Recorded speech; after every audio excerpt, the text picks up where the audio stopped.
যে আল্লাহ রাব্বুল আলামিন দুর্গম পাহাড়ের ভিতরে গিরিপথ তৈরি করে দিলেন, মানুষ যেন হারায় না যায়। সমুদ্রের ভেতরে নাবিকরা দিনের বেলায় সূর্যের আলো দেখে পথ চলে, রাতের আধারে সে যেন গভীর সমুদ্রের ভিতরে হারায় না যায়। আল্লাহ তাই আকাশের ভিতরে তারকা মণ্ডলী খচিত করে রেখেছেন। সমুদ্রের নাবিকেরা, জাহাজের নাবিকেরা তারকা দেখে দেখে পথ নির্ণয় করে নেন। যে মাবুদ রাস্তা বানালেন জঙ্গলের ভিতরে, পাহাড়িয়া এলাকার ভিতরে, যে মহান প্রভু রাস্তা বানালেন, নিশানা বানালেন মরুভূমির ভিতরে, যিনি রাস্তা দেখায় দিলেন গভীর সমুদ্রের ভেতরে, সেই আল্লাহ রাব্বুল আলামিন আমরা দুনিয়ার বুকে মানুষেরা অন্ধকারে মরবো, রাস্তা হবে না, এমনটি তো হতেই পারে না। আল্লাহ রাব্বুল আলামিন আমাদের জন্য রাস্তা বানাইছেন। মহান আল্লাহ রাব্বুল আলামিন বলেন, وعلى الله قصد السبيل ومنها جائر। আল্লাহ পাক বলেন, সোজা রাস্তা, সোজা পথ বলে দেওয়ার দায়িত্ব আমি আল্লাহর। যেখানে রয়েছে অসংখ্য বাঁকা পথ, অসংখ্য বাঁকা পথ যেখানে, যে পৃথিবীতে, সেখানে সোজা রাস্তা বলে দেওয়ার দায়িত্বটা কার? জোরে বলেন কার? আল্লাহ শুধু সৃষ্টি করেন না, সৃষ্টি করেন, শিক্ষা দেন, পথ বলে দেন, পথটাও বাকি রাখেন না, পথটাও তিনি বলে দিয়ে দেন। হযরতে মূসা আলাইহিস সালামের কাছে ফেরাউন প্রশ্ন করলো, তুমি যে রবের দাবি করছো যে একজন রব আছেন, সে রবের পরিচয় কি? তোমার সেই রব কে? হযরতে মূসা আলাইহিস সালাম যে জবাবটা দিলেন, কি সুন্দর জবাব! এক কথার ভিতরে সমস্ত কথা সন্নিবেশিত হয়ে গেছে। ফেরাউনের প্রশ্নের জবাবে রব কে, এ কথার জবাব দেওয়া যায়, হাজার হাজার পৃষ্ঠা লেখা যায়। রবকে, তার পরিচিতি। আমি যদি এখন শুধু রব শব্দের ব্যাখ্যা করি, তাফসীর করি, রাত শেষ হয়ে যেতে পারে, ইনশাআল্লাহ ব্যাখ্যা দেওয়া যাবে। কিন্তু মূসা আলাইহিস সালাম কি সুন্দর একটা জবাব দিয়া দিলেন, রবকে শোনো। রব্বুনাল্লাযী আ'তা কুল্লা শাইইন খালকাহু সুম্মা হাদা। রব হচ্ছেন সেই, আমার প্রভু হচ্ছেন তিনি, যিনি সমস্ত সৃষ্টিকে, সমস্ত মাখলুকাতকে যিনি সৃষ্টি করেছেন, আর সৃষ্টি করার পর তার চলার জন্য পথ তৈরি করে দিয়েছেন। তিনি হচ্ছেন আল্লাহ পাক, যিনি সৃষ্টি করেন আর পথের দিশা দেন। তিনি হচ্ছেন আল্লাহ পাক, তিনি হচ্ছেন রব। শুধু বানান না, বানাবার পরে তার প্রয়োজনটাও মিটাই দেন। আল্লাহ পাক সেই আল্লাহ বলছেন, খালাকাল ইনসানা আল্লামাহুল বায়ান। তিনি মানুষ সৃষ্টি করেছেন। আমি সম্ভবত দ্বিতীয় দিনে আপনাদেরকে বলেছিলাম, মানুষ বানর থেকে আসে নাই, মানুষ ওরাং ওটাং থেকে আসে নাই, মানুষ শিম্পাজি থেকে আসে নাই, মানুষ বাঁদরের গোষ্ঠী নয়, মানুষ এসেছে মাটি থেকে, আদম থেকে। মানুষের পূর্বপুরুষ হচ্ছেন হযরতে আদম আলাইহিস সালাম। মানুষের পূর্বপুরুষ কে? আদম আলাইহিস সালাম। আর মানুষের পূর্বপুরুষ হচ্ছেন আদম আলাইহিস সালাম, আর তার উৎপত্তি হচ্ছে মাটি থেকে। মানুষ এসেছে আদম থেকে, আদম এসেছে মাটি থেকে। এখন আল্লাহ পাক বলছেন যে আমি হচ্ছি তোমার স্রষ্টা, আমি তোমাকে বানাইছি। কোরআনে কারীমের কথা এভাবে বলছে, কাইফা তাকফুরুনা বিল্লাহি ওয়া কুনতুম আমওয়াতান ফাহিয়াকুম সুম্মা ইউমীতুকুম সুম্মা ইউহয়ীকুম সুম্মা ইলাইহি তুরজাউন। হে মানুষ, তোমরা কিভাবে কুফরি করো, অস্বীকার করো, আল্লাহর সাথে নাফরমানি করো? কিভাবে করো? যে আল্লাহ তোমাকে, তুমি ছিলে মৃত্যু, তোমাকে আল্লাহ পাক জিন্দা করেছেন, এই জিন্দা থেকে আবার মৃত্যু করবেন, আবার মৃত্যু থেকে তোমাদেরকে জিন্দা করবেন, আবার সেই আল্লাহর কাছে তোমাদেরকে ফিরে আসতে হবে। সুতরাং মানুষ জন্মের পূর্বে সব মৃত্যু ছিল, এ কথা তো আজ বিজ্ঞান সম্মত কথা, বৈজ্ঞানিক সত্য কথা। মানুষ জন্মের আগে মৃত্যু ছিল। কিভাবে? মানুষের উৎপত্তি থেকে এলো, কোরআনে কারীম তা পরিষ্কার করে বলছে তোমাকে কিভাবে সৃষ্টি করেছে তুমি দেখো। সন্তান মায়ের জরায়ুতে আসার পূর্বে সে ছিল পিতার শুক্রকীট আর মায়ের ডিম্বাণু অর্থাৎ স্পার্মটোজন এবং ওভাম, এই দুটি জিনিসের মধ্যে সে বিভক্ত ছিল। মায়ের বক্ষপিঞ্জর এবং পিতার পৃষ্ঠদেশ থেকে সবেগে নির্গত এক ফোঁটা পানি দিয়ে আমি আল্লাহ পাক তোমাকে সৃষ্টি করেছি। কোরআনে কারীম বলছে, হাল আতা আলাল ইনসানি হিনুম মিনাদ দাহরি লাম ইয়াকুন শাইআম মাযকুরা। মানুষের জীবনে কি এমন এক সময় এসেছিল না যখন সে উল্লেখযোগ্য বিষয় বস্তু হিসাবে পরিগণিত ছিল না? তোমার নাম ছিল না, পরিচয় ছিল না, কিছুই ছিল না, দুনিয়ার কেউ তোমাকে জানতো না, শুনতো না। আমি আল্লাহ পাক তোমাকে সৃষ্টি করেছি। তুমি কোত্থেকে এলে? কোরআনে কারীম থেকে তা জেনে নাও। আল্লাহ রাব্বুল আলামিন বলেন, ইন্না খালাকনাকুম মিন তুরাবিন সুম্মা মিন নুতফাতিন সুম্মা মিন আলাকাতিন সুম্মা মিন মুদগাম। আমি রব্বুল আলামিন তোমাকে সৃষ্টি করেছি, মাটির উপাদান দিয়ে তৈরি করলাম। মা বাপের পুরুষের স্পার্মটোজন আর মহিলাদের ওভাম দুটি মিলে মায়ের গর্ভের ভিতরে নাপাক পানি ফোঁটাকে জমাট রক্তে পরিণত করে দিলাম। এই জমাট রক্তকে গোশত বানালাম, কচি কচি হাড় দিয়ে একটা বডি, একটা স্ট্রাকচার তৈরি করলাম। তারপরে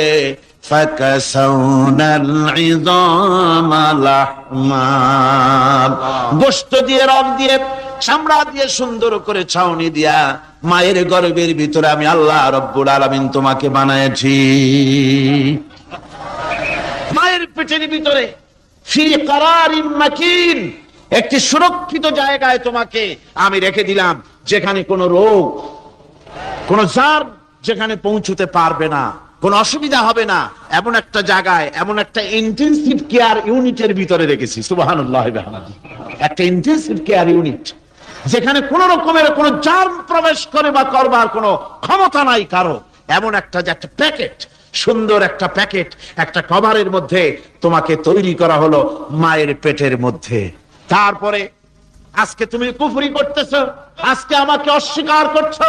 ওই গর্ভের ভেতরে আমি ইচ্ছে করলে রক্তের পিণ্ডের আকারে মায়ের গর্ভ থেকে আবর্ষণ করে দিতে পারতাম, দুনিয়ার মুখ দেখতে পারতে না। মায়ের পেটের ভেতর থেকে মরা সন্তান হিসাবে বের করে দিতে পারতাম, বিকলাঙ্গ করে বের করে দিতে পারতাম, পঙ্গু করে বের করতে পারতাম। পারতেন না? আল্লাহ রাব্বুল আলামিন বলেন, কেমনে বানালাম? খালাকাল ইনসান, মানুষ আমি সৃষ্টি করেছি মায়ের পেটের ভিতরে বসে। যখন ক্ষুধার উদ্রেক হলো, রুহু যখন এসে গেল, ক্ষুধা লাগলো, খাবারের প্রয়োজন হলো, আমি কেমনে খাওয়ালাম?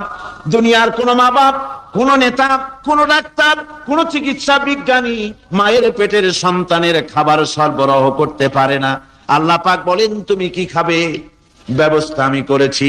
মায়ের মাসিক অসুখকে বন্ধ করে দিয়ে মায়ের নাভির সঙ্গে তোমার নাভির সাথে তার লাগাইয়া দিয়েছি, আর ওই তারের মাধ্যমে রক্ত বের করে দিয়া মায়ের রক্ত দিয়ে তিল তিল করে তোমারে বড় করেছি। রক্তটা মুখে লাগাই নাই, মুখে লাগলে পরে নাপাক রক্ত, মুখটা নাপাক হয়ে যাবে। নাভির ভিতর দিয়ে পাস করে দিলাম, মুখটাকে পবিত্র রেখে দিলাম, যাতে করে দুনিয়ায় আসার পর আমার পবিত্র বানানো মুখখানা দিয়া এই দুনিয়ায় বসে তোমার আল্লাহর পবিত্র নামের জিকির করতে পারো। এমন সুন্দর করে মায়ের পিঠের ভিতরে তৈরি করলাম, হাত দিলাম, পা দিলাম, সুন্দর করে বানালাম, এমন নিখুঁত করে বানালাম। তাকায়া দেখো নিজের দিকে, সুন্দর করে বানালাম। এরপরে কি করলাম? সুম্মা নুখরিজুকুম তিফলা, বাচ্চার আকারে মায়ের পেট থেকে আস্তে করে বের করে নিয়ে আসলাম। সুবহানাল্লাহ বিহামদিহি, আস্তে করে মায়ের পেট থেকে নিয়ে এসেছি পৃথিবীর বুকে। পৃথিবীতে যখন আসলে তখন তোমার অবস্থাটা কি ছিল? ক্ষুধার যন্ত্রণায় যদি মরেও যেতে, কান্দা ছাড়া ভাষা নাই। ভাষা আছে? কোন হুঁশ ছিল আমাদের? কোন জ্ঞান ছিল? আল্লাহ রাব্বুল আলামিন বলেন, আল্লাহু আখরাজাকুম মিন বুতুনি উম্মাহাতিকুম লা তা'লামুনা শাইআ। মায়ের গর্ভ থেকে এমন অবস্থায় বের করে এনেছি যখন তোমার কোনো হুঁশ নাই, জ্ঞান নাই, কথা বলতে পারো না, পায়খানার ভিতরে পড়ে থাকো, ট্যাটা করে কান্দা ছাড়া পথ নাই, পানির পিপাসায় গলা শুকায় যায়, কান্দা ছাড়া পথ নাই, মনের তোমার মুখের কোনো ভাষা নাই কান্না ছাড়া। আমি তোমার এমন আল্লাহ, আমি তোমার এমন স্রষ্টা, আমি তোমার এমন রব। তোমার ভাষা নাই বলে মায়ের কলিজার ভেতরে আমি তোমার প্রতি এক দুর্বিনীত মহব্বত পয়দা করে দিয়েছি। তোমার কান্না তোমার মায়ের বুকের মধ্যে শেল বিঁধে যায়। তুমি যখন কাঁদো, কান্নার আওয়াজ যখন মায়ের কানে চলে যায়, হাজারো কাজ ফেলে মা দৌড়াইয়া বাচ্চারে কোলে না। কি খাবে কেউ তৈরি করে না। আল্লাহ রাব্বুল আলামিন বলে, বান্দারে দুনিয়ায় আসার আগে তুমি কি খাবে, খাবারের বন্দোবস্ত আমি আল্লাহ করেছি, আমি এমন স্রষ্টা। তুমি দুনিয়া আসার 6 মাস আগে তোমার মায়ের বুকের ওপরে তোমার খাদ্য গরম করে আমি আল্লাহ রিজার্ভ করে রেখে দিয়েছি। সেই খাদ্য শুধু খাদ্য নয়, রোগের প্রতিষেধক, এটা ওষুধ। আজ বিজ্ঞানীরা, চিকিৎসা বিজ্ঞানীরা বলছেন মায়ের দুধ সন্তানের খাদ্যের, মায়ের দুধের চাইতে কোনো বিকল্প কিছুই নাই।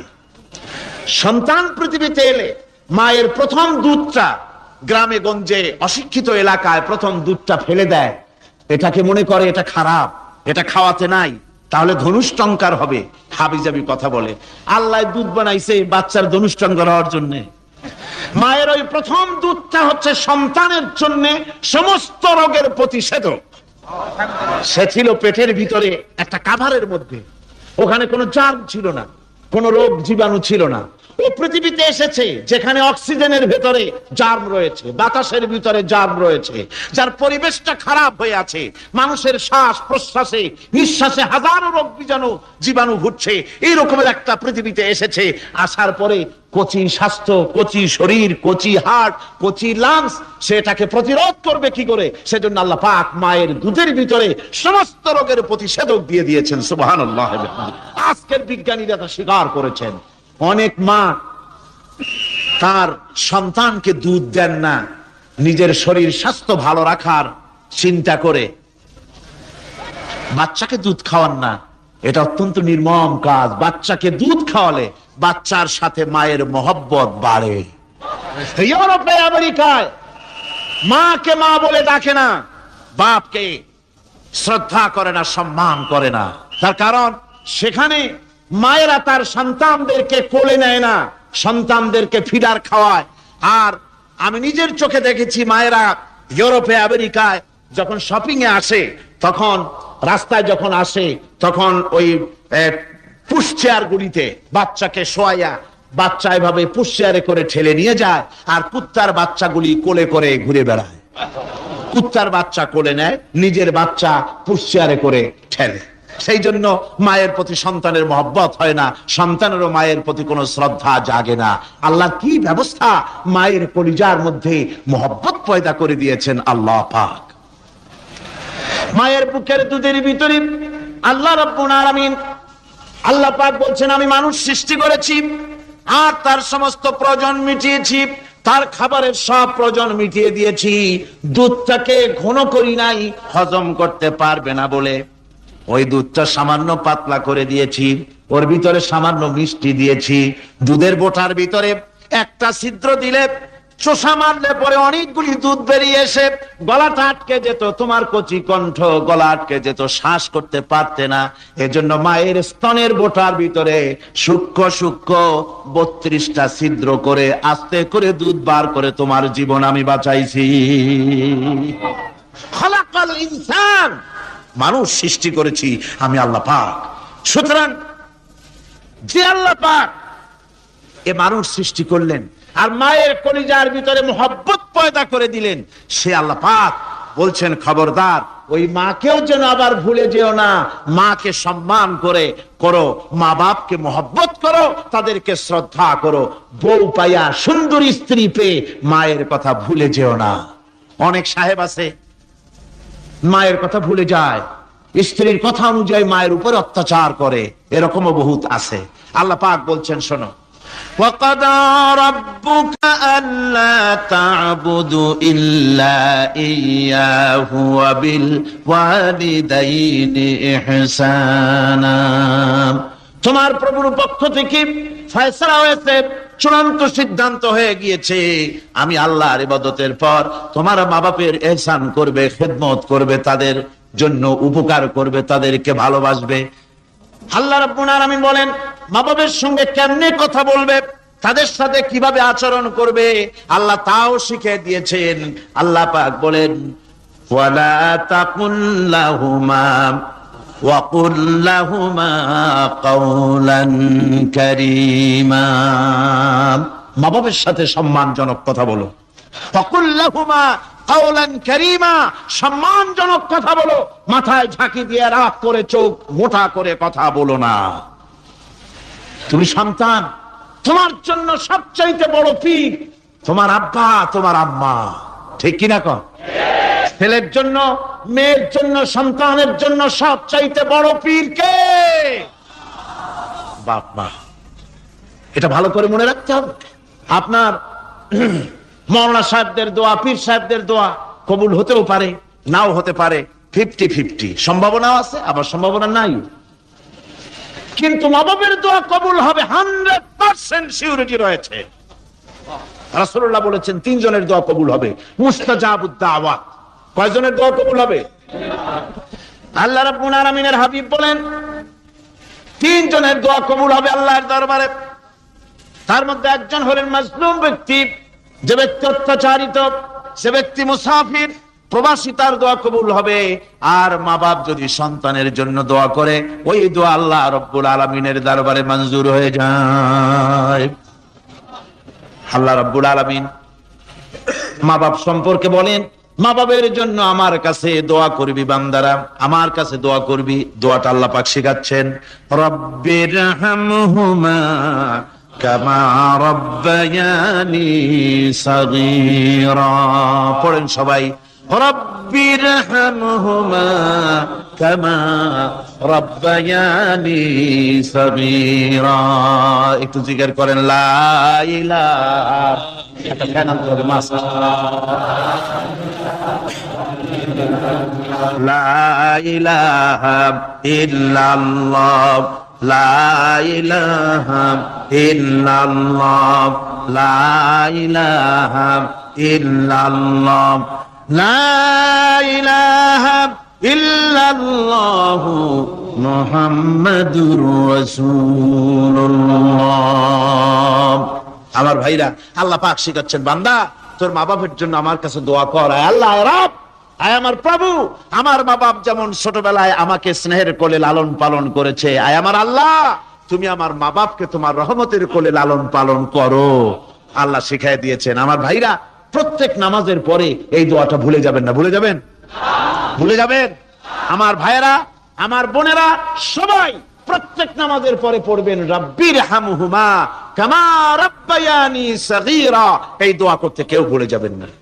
আল্লাহ রাব্বুল আলামিন বলে, বান্দারে, ওয়া ওয়াসাইনাল ইনসানা বিওয়ালিদাইহি ইহসানা হামালাতুহু উম্মুহু কুরহা ওয়া ওয়াদাতুহু কুরহা।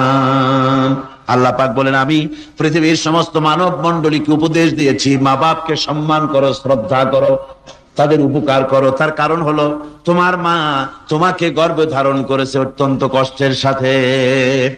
আল্লাহ বলতেছেন, মা তোমাকে গর্ভ ধারণ করেছে অত্যন্ত কষ্টের সাথে, এরপরে তোমাকে ডেলিভারি করেছেন অত্যন্ত কষ্টের সাথে, তোমাকে ডেলিভারি করেছেন।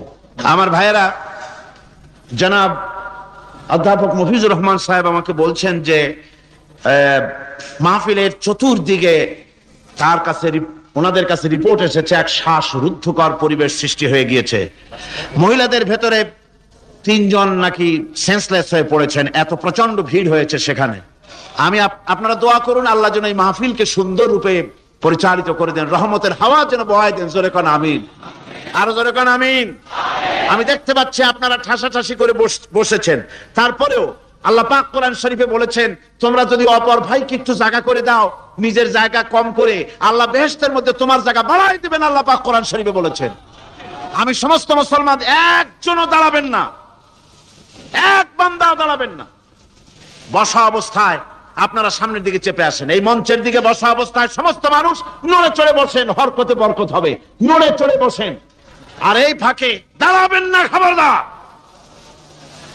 বসা অবস্থায় মঞ্চের দিকে চেপে আসেন আর জোরে সোরে মহব্বতের সাথে জিকির করেন লা ইলাহা ইল্লাল্লাহ। গভীর রাত্রে মানুষ সব ঘুমায় যায়, গর্ভবতী মা ঘুমাতে পারে না, সন্তান পেটের ভিতরে, হাঁটু দিয়া গুতা মেরেছে, পা দিয়া লাথি মেরেছে। মা চরম শীতের রাত্রে, প্রচন্ড শীতের রাতে গায়ের লেপটা সরায় দিয়া মা একবার দাঁড়ায় আর একবার বসে, একবার দেওয়ালের সাথে হেলান দিয়া দাঁড়ায়, কষ্ট করে রাতটারে কাটায় দেয়। আবার সারাদিন সংসারের জন্য কাজ করেছেন, রান্না বান্না করেছেন, মা সকলকে খাওয়াইয়া মা শেষের দিকে খেতে গেছেন। যখন নিজে খেতে গেলেন, খাবারের ক্ষুধা নিয়ে, পেট ক্ষুধা নিয়ে খেতে বসেছেন, পেটের ভিতরে সন্তান লাথি মেরেছে, পেটের মধ্যে ঘুষা মেরেছে, হাঁটু দিয়া গুতা মেরেছে, ভরা পেটে, পেটের ভিতরে সন্তান গুতা মারলো হাঁটু দিয়া, মাথা দিয়া। মা ক্ষুধা রয়েছে, পেটে খেতে পারলেন না, বেদনা শুরু হয়েছে। খাবারের থালাটা ঠেলে দিয়ে মা দাঁড়ালেন, বসলেন, চোখের পানি ফেললেন। এভাবে করে মা একটা দুইটা দিন নয়, 10টি মাস পর্যন্ত সন্তানটাকে পেটের মধ্যে নিয়ে, একটা জীবিত মানুষ আর একটা জীবিত সন্তান পেটের মধ্যে নিয়ে নড়াচড়া করছেন, চলাফেরা করছেন। কিতাবের মধ্যে এসেছে রাতের বেলায় মা যে ঘুমাতে পারেন না, সন্তানের নড়াচড়ার কারণে রাতভর ইবাদত করলে যত সওয়াব পাওয়া যেত, আল্লাহ ওই সওয়াব মায়ের আমলনামায় লিখে দেন। সন্তান পেটে থাকার কারণে খেতে পারে না, পেট ভরে ক্ষুধায় কষ্ট পায় মা, এই জন্যে 10 মাস ধরে রোজা রাখলে যে সওয়াব হতো, আল্লাহ রাব্বুল আলামিন মায়ের আমলনামায় রোজার সওয়াব লিখে দেন। 10 মাস পুরে গেল, সন্তান ডেলিভারির সময় চলে এলো। মায়ের মন বিমর্ষ, সন্তান ডেলিভারি হবে, না জানি মরে যাই নাকি, না জানি অপারেশন লাগে নাকি, কি অবস্থা হবে। মা খেতে পারে না, মুখটা শুকায়া যায়। ডেলিভারির সময় যখন আসে, বাবার কাছ থেকে বিদায় নিয়ে যায়, স্বামীকে একান্তে গোপনে ডেকে নিয়ে বলে, প্রাণের স্বামী, দীর্ঘদিন একসঙ্গে ঘর কন্যা করেছি, অপরাধ হয়ে যেতে পারে, আমারে মাফ করে দিও। আমার মনে হয় এবার আমি আর বাঁচবো না। সংসার থাকলো, চাবি থাকলো, সব বুঝে নাও, আমারে মাফ করে দিও। মা চলে গেল সতিকা গৃহে, ক্লিনিকে চলে গেল, অপারেশন থিয়েটারে চলে গেল, অথবা ডেলিভারির জায়গায় চলে গেল। ডেলিভারি পেইন শুরু হয়ে গেল, বেদনা শুরু হয়ে গেল। এক একটা বেদনা যেন মায়ের এক একটা মৃত্যু যন্ত্রণা শুরু হয়ে যায়। এমন যন্ত্রণা, প্রসব বেদনা দুনিয়ার ভুক্তভোগী মা ছাড়া আর কেউ জানে না। এই চরম বেদনার ভেতর দিয়ে, চরম কষ্টের ভিতরে মা যখন একটা বাচ্চা প্রসব করলো, জিহাদের ময়দানের মতো মা রক্তাক্ত হয়ে গেলেন, সন্তান দুনিয়া এলো। মা তখন অস্থির থাকেন। এত বড় বিরাট কষ্টের ভিতরে আল্লাহ রাব্বুল আলামিন বলেন, সন্তান যখন ডেলিভারি হয়ে গেল, মায়ের মনের ভিতরে আমি তখন এই ফিলিংস, এই টেন্ডেন্সি জাগ্রত করে দিই, দেখ কি হয়েছে। মা তখন দেখতে চায় কি হয়েছে। মায়ের সামনে যখন এত কষ্টের, হৃদয় রিংগ্রানো, কলিজার 32টি নাড়ি ছেঁড়া যন্ত্রণার সন্তান যখন মায়ের চোখের সামনে আসে, আল্লাহ পাক বলেন, মা যখন তার ছেলের মুখের দিকে তাকায়, মেয়ের মুখের দিকে তাকায়, আল্লাহ বলেন 10 মাসের পেটে ধরা কষ্ট আর ডেলিভারির সব কষ্ট মায়ের মন থেকে মুছে ফেলে দেই। আল্লাহ রাব্বুল আলামিন বলেন, খবরদার দুনিয়ার মানুষ, এমন মায়ের সাথে নাফরমানি করবি না, এ মায়ের সাথে নাফরমানি করবি না, মাকে সম্মান করবি, মার কাছে দোয়া চাবি। দুনিয়ায় যদি সম্মান চাও, রিজেক্ট চাও, মায়ের পায়ে ধরে কাঁদো। মায়ের জাতি অনেক সম্মান তার। রাসূল করিম সাল্লাল্লাহু আলাইহি সাল্লামকে প্রশ্ন করা হয়েছে, হুজুর খেদমত করব কার? হুজুর কয় মায়ের। তারপরে কার? হুজুর কয় মায়ের। তারপরে কার? হুজুর বলেন মায়ের। তারপরে কার? তোমার পিতার। 3 গুণ। তোর মায়ের মর্যাদা 3 গুণ বেশি, তোর বাপের চাইতে মর্যাদা বেশি। সুবহানাল্লাহ পড়েন। আর আজকে ইসলামের শত্রুরা তারা বলে যে ইসলাম নারীর অধিকার আদায় করে নাই। নারীর অধিকার ইসলাম দেয় নাই তো কে দিয়েছে? আমার বন্ধুগণ, বিশ্ব নবী জনাব মুহাম্মদ রাসূলুল্লাহ সাল্লাল্লাহু আলাইহি ওয়াসাল্লাম মসজিদে নববীর ভিতরে বসে আছেন। এক বৃদ্ধা মহিলা মসজিদের মধ্যে প্রবেশ করলেন। হুজুর বৃদ্ধাকে দেখে দাঁড়ায় গেলেন, বিশ্ব নবী বুড়ি মেয়ে লোককে দেখে দাঁড়ায় গেলেন। আল্লাহর নবী বুড়িকে দেখে দাঁড়ালেন। বুড়ি যখন কাছে এলেন, আল্লাহর নবী নিজের গায়ের চাদর বুড়ির জন্য বিছায়া দিলেন। বুড়ি বসলেন। এরপরে কথাবার্তা সারার পর বুড়ি যখন বিদায় হবেন, হুজুর আবার দাঁড়ালেন। বুড়ি মহিলা চলে গেলেন। সাহাবায়ে কেরাম বলেন, ইয়া রাসূলুল্লাহ, কিছুই বুঝলাম না, একজন বৃদ্ধা মহিলার জন্য বিশ্ব নবী দাঁড়ান আর গায়ের চাদর বিছান, আমরা বড় আশ্চর্য হয়ে গেলাম। নবীজি বলেন, ও আমার সাহাবীরা, তোমরা জানো না, এই মহিলাকে চিনতে পারো নাই। আমি আমার মায়ের দুধ আমার জীবনে কিসমতে তেমন হয় নাই। আমি আমার মায়ের দুধ তেমন কিসমতে পাই নাই। যার বুকে দুধ খেয়ে, যার কোলে কাখে চড়ে আমি বড় হয়েছি, আমার সেই দুধ মা ইনি হযরতে হালিমাতুস সাদিয়া। আর সেই দুধ মা রাসূলুল্লাহ নিজে সম্মান দিয়েছেন মায়ের। খবরদার মাকে অসম্মান করবেন না, মাকে সম্মান করবেন, মাকে শ্রদ্ধা করবেন। আমার বন্ধুগণ, আলেম ওলামা পীর বুজুর্গদের জন্য হাদিয়া তো দেন, আপনারা কোনো নিষেধ নাই, দেন। হাদিয়া দেওয়াও সুন্নত, নেওয়াও সুন্নত, দিবেন, আমি কোনো নিষেধ করি না। কিন্তু আমি বলতে চাই, পীর বুজুর্গদের কাছে, আলেম ওলামাদের কাছে হাদিয়া দিয়া আল্লাহরে যত না খুশি করতে পারবেন, এই ডালিম বেদানার মৌসুমে বেদানা একটা ভেঙে নিজ হাতে যদি মায়ের মুখে তুলে দেন, আল্লাহর আরশ খুশি হয়ে যাবে, আল্লাহর আরশে আজিম খুশি হয়ে যাবে, আল্লাহ পাক খুশি হয়ে যাবেন।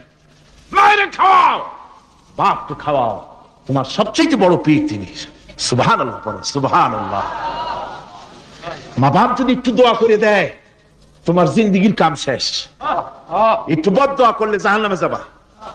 কোন পীর সাহেব বদদোয়া করলে জাহান্নামে যাবে এমন কথা নয়। কোন মাওলানা বদদোয়া করলে দোজখে যাবে এমন কথা নয়। রাসূল বলেছেন, হুমা জান্নাতুকা ওয়া নারুকা। মা বাপ তোমার বেহেশত, মা বাপ তোমার জাহান্নাম। মা বাপ যদি অসন্তুষ্ট হয়, দোজখে যাবি, আর মা বাপ যদি খুশি, আল্লাহর জান্নাতে চলে যাবি।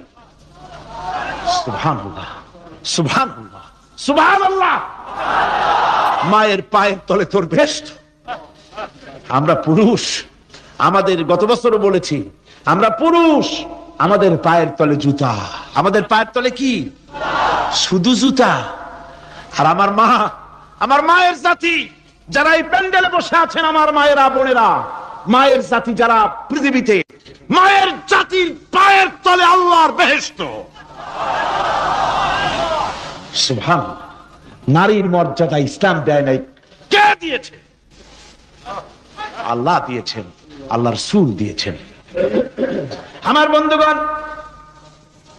হযরত বাইজিদ বুস্তামি, ছোট্ট বাচ্চা ছেলে, গভীর রাত্রে মা অসুস্থ, পানির পিপাসায় জেগে উঠেছেন। বাবারে, পিপাসায় শেষ হয়ে গেলাম, পানি দাও। ছেলে ঘরের ভিতরে পানি না পেয়ে বাইরে দৌড়াদৌড়ি করলেন। অনেক দূর থেকে পানি নিয়ে এসে দেখেন মা ঘুমায় গেছেন।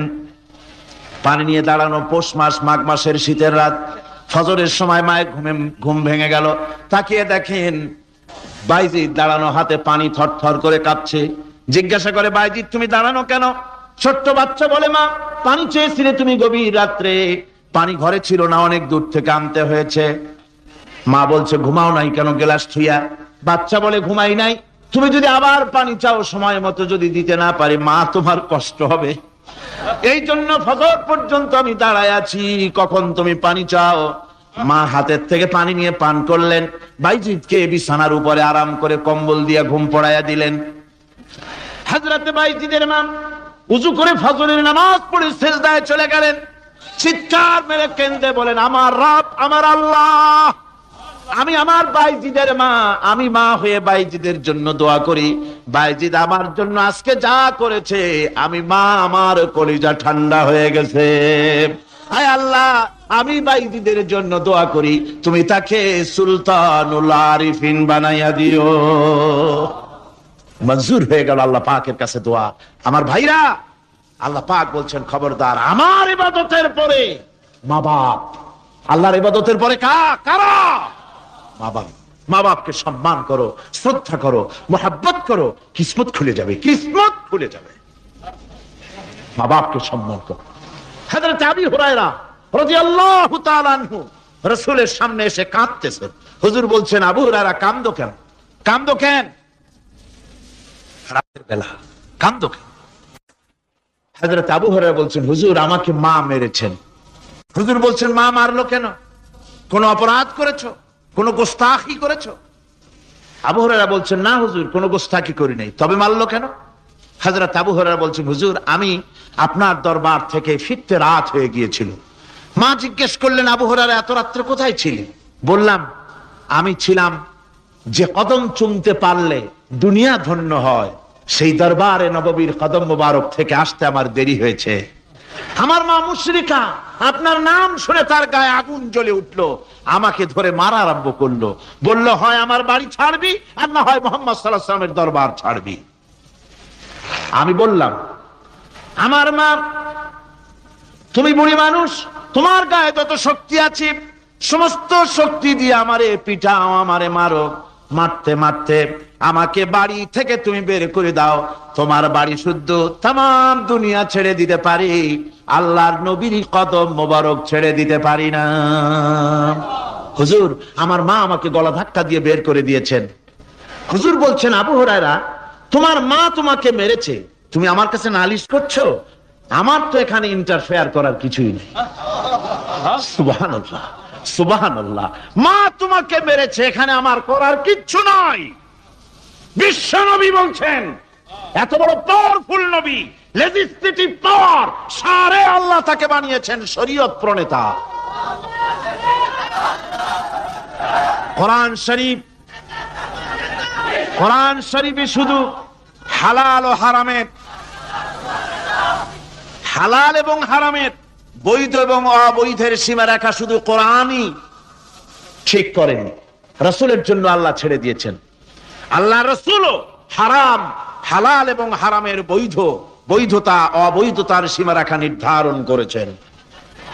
এত বড় ক্ষমতা তার, এত বড় পাওয়ারফুল বিশ্বনবী, তিনি বলছেন, মা মেরেছে, আমার করার কিছু নাই।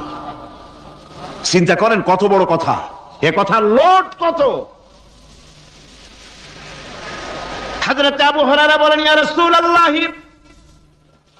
মা আমাকে মেরেছেন, আমি আল্লাহর নবীর কাছে মায়ের বিরুদ্ধে নালিশ করতে আসি নাই।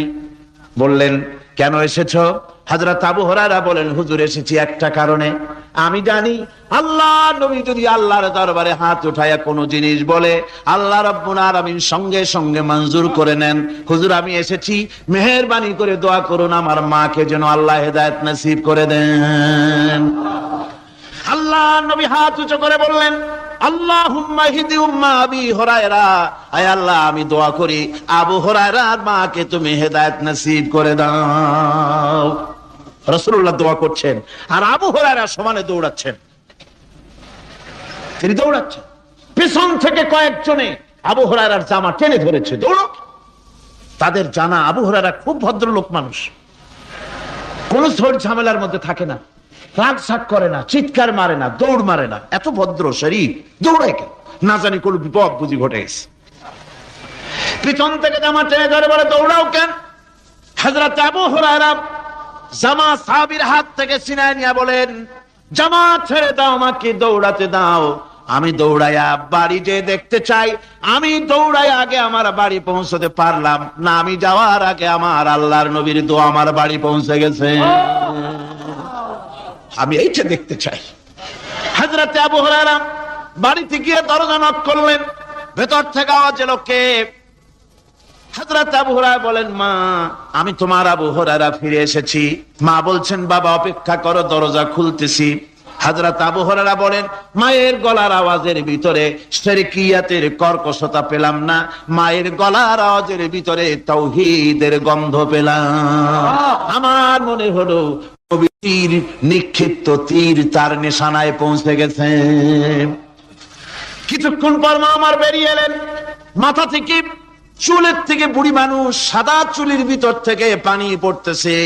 মা বলল, বাবারে তোমারে মারার পর আমি বড় অনুতপ্ত হয়েছি, অনুশোচনা করেছি, আমি গোসল করেছি, মনে মনে ভাবলাম আমার ছেলে তো কোনো খারাপ জায়গায় যায় নাই, কেন তারে মারলাম, আমি বড় লজ্জায় পড়েছি তোমারে মেরে।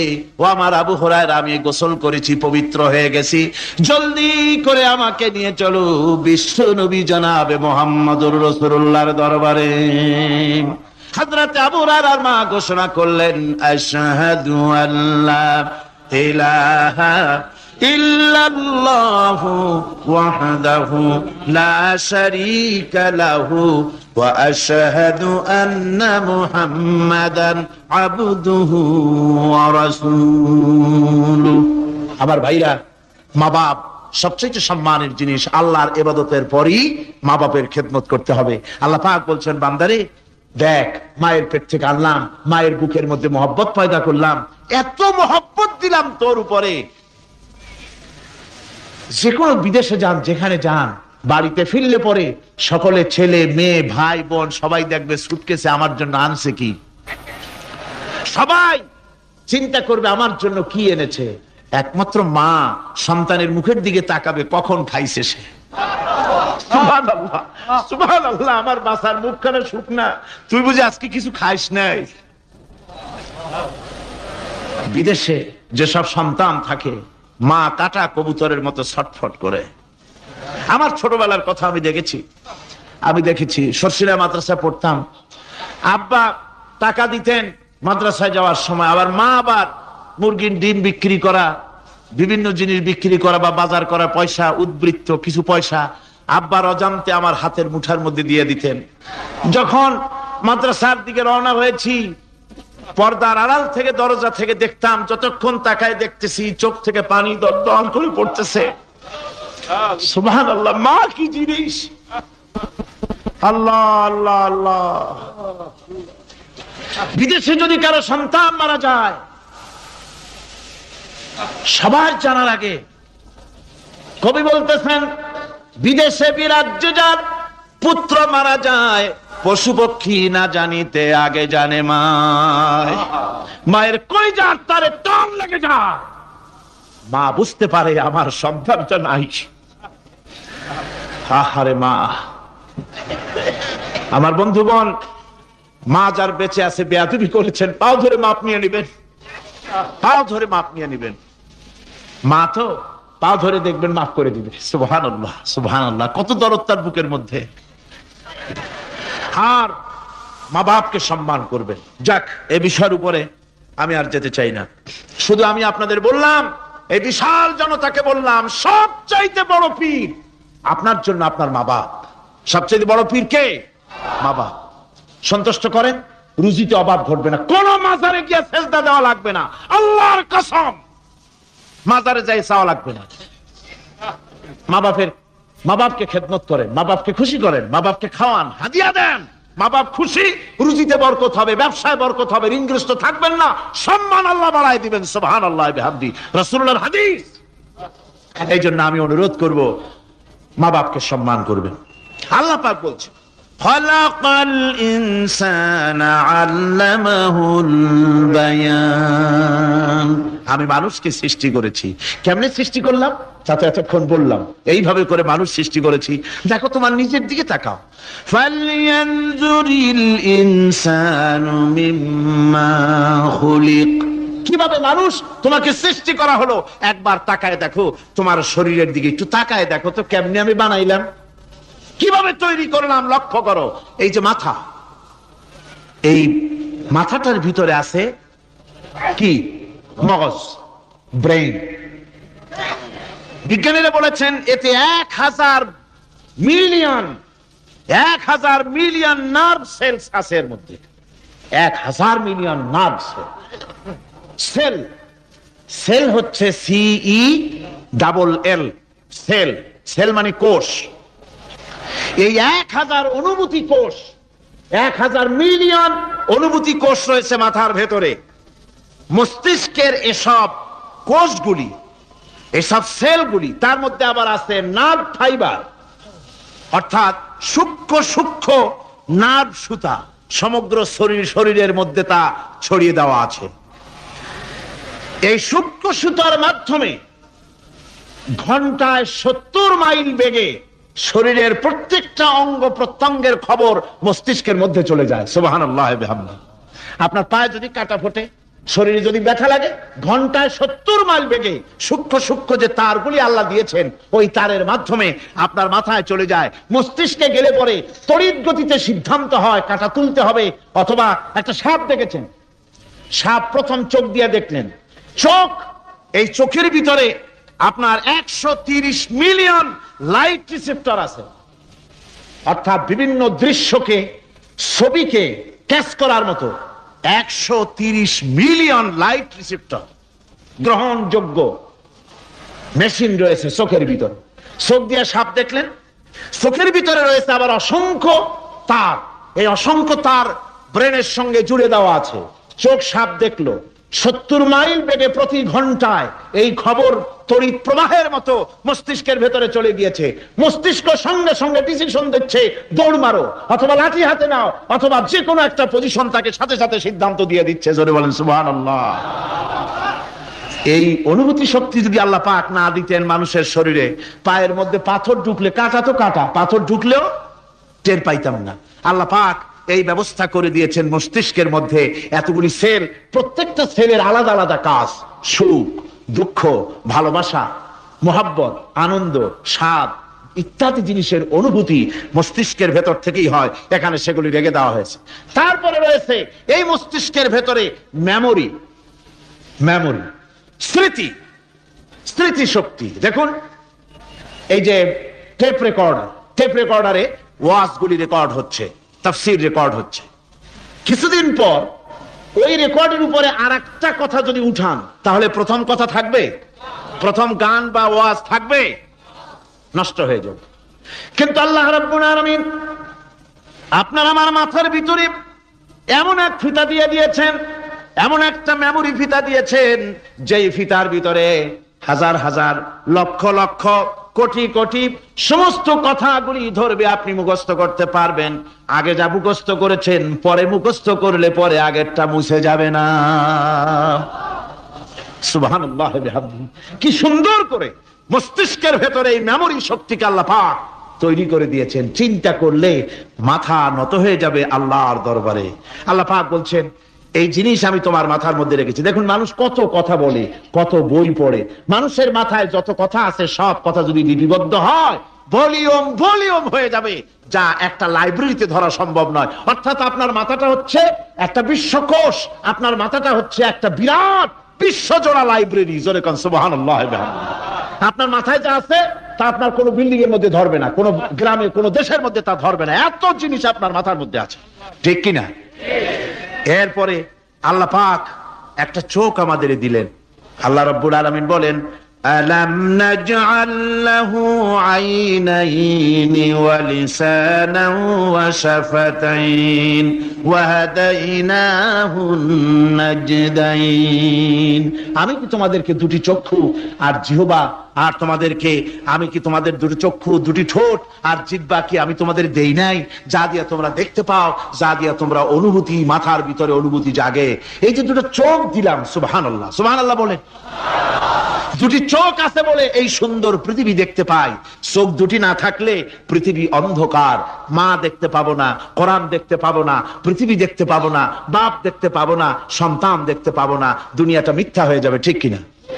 ছোট্ট চোখ, 1 থেকে 1.5 ইঞ্চির ভিতরে এত সুন্দর দুটি ক্যামেরা, যে ক্যামেরা দিয়া দুনিয়ার সব কিছুকে ক্যাচ করা যায়, সব ক্যাচ করা যায়। বলুন তো, এমন একটা বাক্স আপনারা কেউ বানায় দিতে পারবে যে বাক্সের ভিতরে হাতি, ঘোড়া, বাঘ, ভল্লুক, ময়না, টিয়া, পাহাড়, পর্বত, নদ, নদী, কীট, পতঙ্গ, তরু, লতা, গাছপালা, গোষ্ঠী সুদ্ধা ধরবে, আরো খানিকটা জায়গা বাকি থাকবে, এরকম একটা বাক্স কেউ বানায় দিতে পারবে?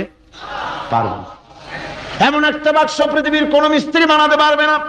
কিন্তু আল্লাহ রাব্বুল আলামিন আপনার আমার কপালের নিচে 1 থেকে 3 ইঞ্চির ভিতরে এমন 2টা ফিল্ম বক্স তৈরি করে দিয়েছেন, যা দিয়ে তাকাবেন আপনি কোটি কোটি মানুষ দেখবেন, পাহাড় দেখবেন, সমুদ্র দেখবেন, সূর্য দেখবেন, চন্দ্র দেখবেন।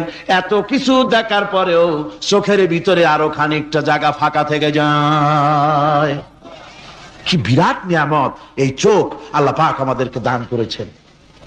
এই চোখকে হেফাজতের জন্য আবার চোখের উপরে সানসেট তুলে দেওয়া আছে। সানসেট ভুরু, আল্লাহ ভুরু লাগায় দিয়েছেন, নিচে একটু হাড় জায়গায় দিয়েছেন, উপরে সানসেট, ভেতরে চোখ, যাতে করে বল এসে লাগলে পরে চোখটা গলে না যায়, আছাড় খেলে পরে চোখটা গলে না যায়, চোখটাকে সেফ সাইডে রেখে দিয়েছেন আল্লাহ পাক সুবহানাহু ওয়া তাআলা।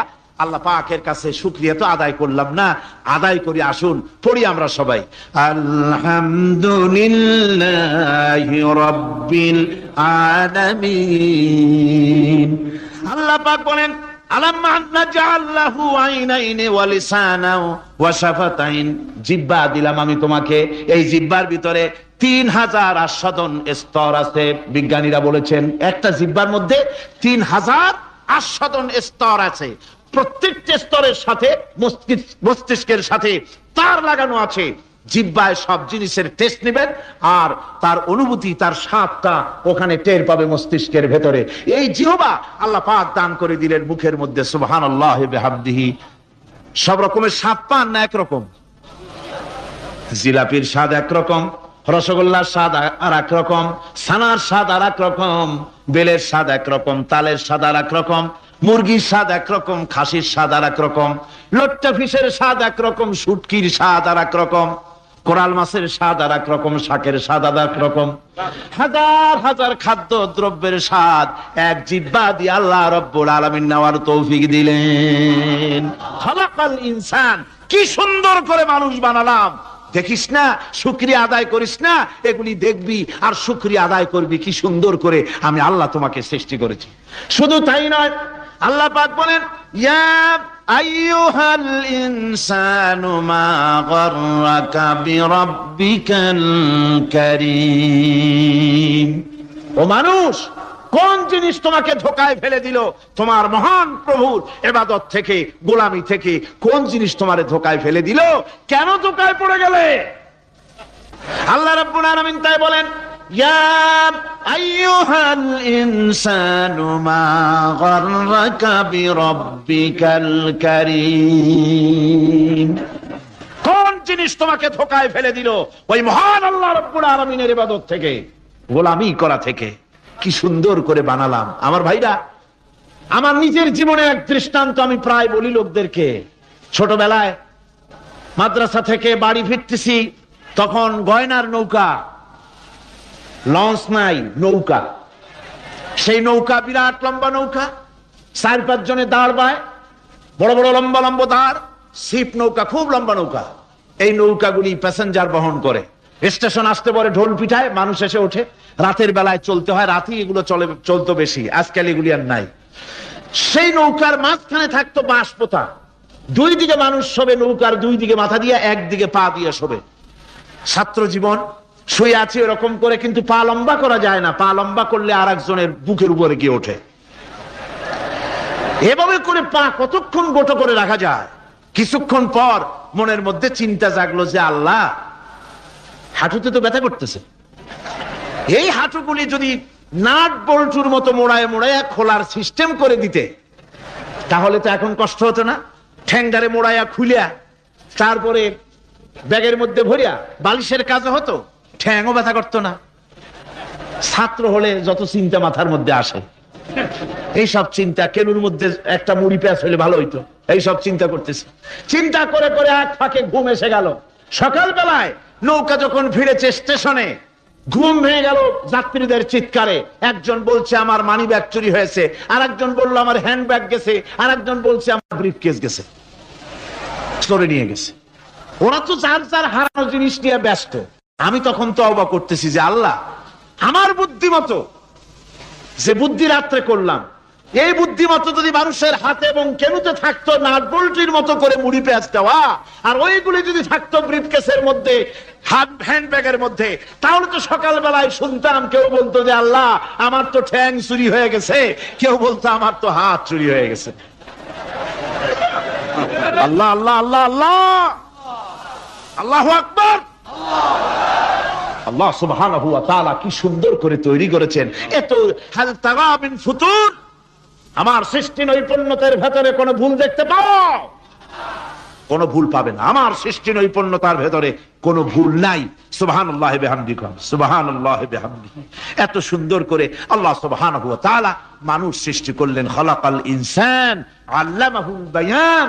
তিনি মানুষকে কথা বলা শিখিয়েছেন, তিনি মানুষকে সৃষ্টি করেছেন এত সুন্দর করে, চামড়া দিয়ে, সুন্দর করে চোখ দিয়ে, চুল দিয়ে, মুখ দিয়ে, কি সুন্দর করে বানিয়েছেন। সুবহানাল্লাহ। দেখুন, পায়ের তালুর চামড়া একরকম, তলার চামড়া আর এক রকম, বুকের চামড়া একরকম, পিঠের চামড়া আর এক রকম, ঠিক কিনা কর?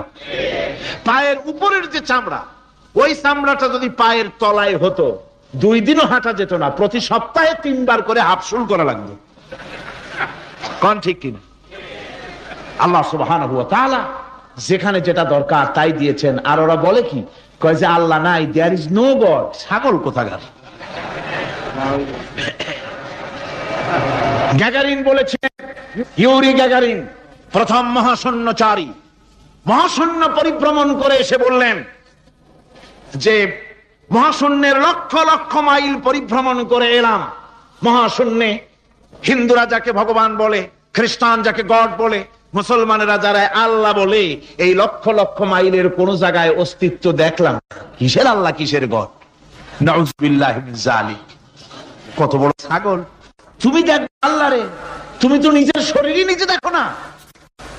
আমরা কি আমাদের নিজের শরীরটা দেখি? আয়নার সাহায্য ছাড়া কাঁধটা কেমন, হিপটা কেমন, ব্যাকটা কেমন, পেছনের উরুটা দেখতে কেমন, আজ পর্যন্ত আয়নার সাহায্য ছাড়া দেখতে পারি নাই। নিজের শরীরটাই দেখতে পারি নাই, আর এই শরীরের স্রষ্টাকে দেখতে চাই। সাহস তো কম না পাগলের।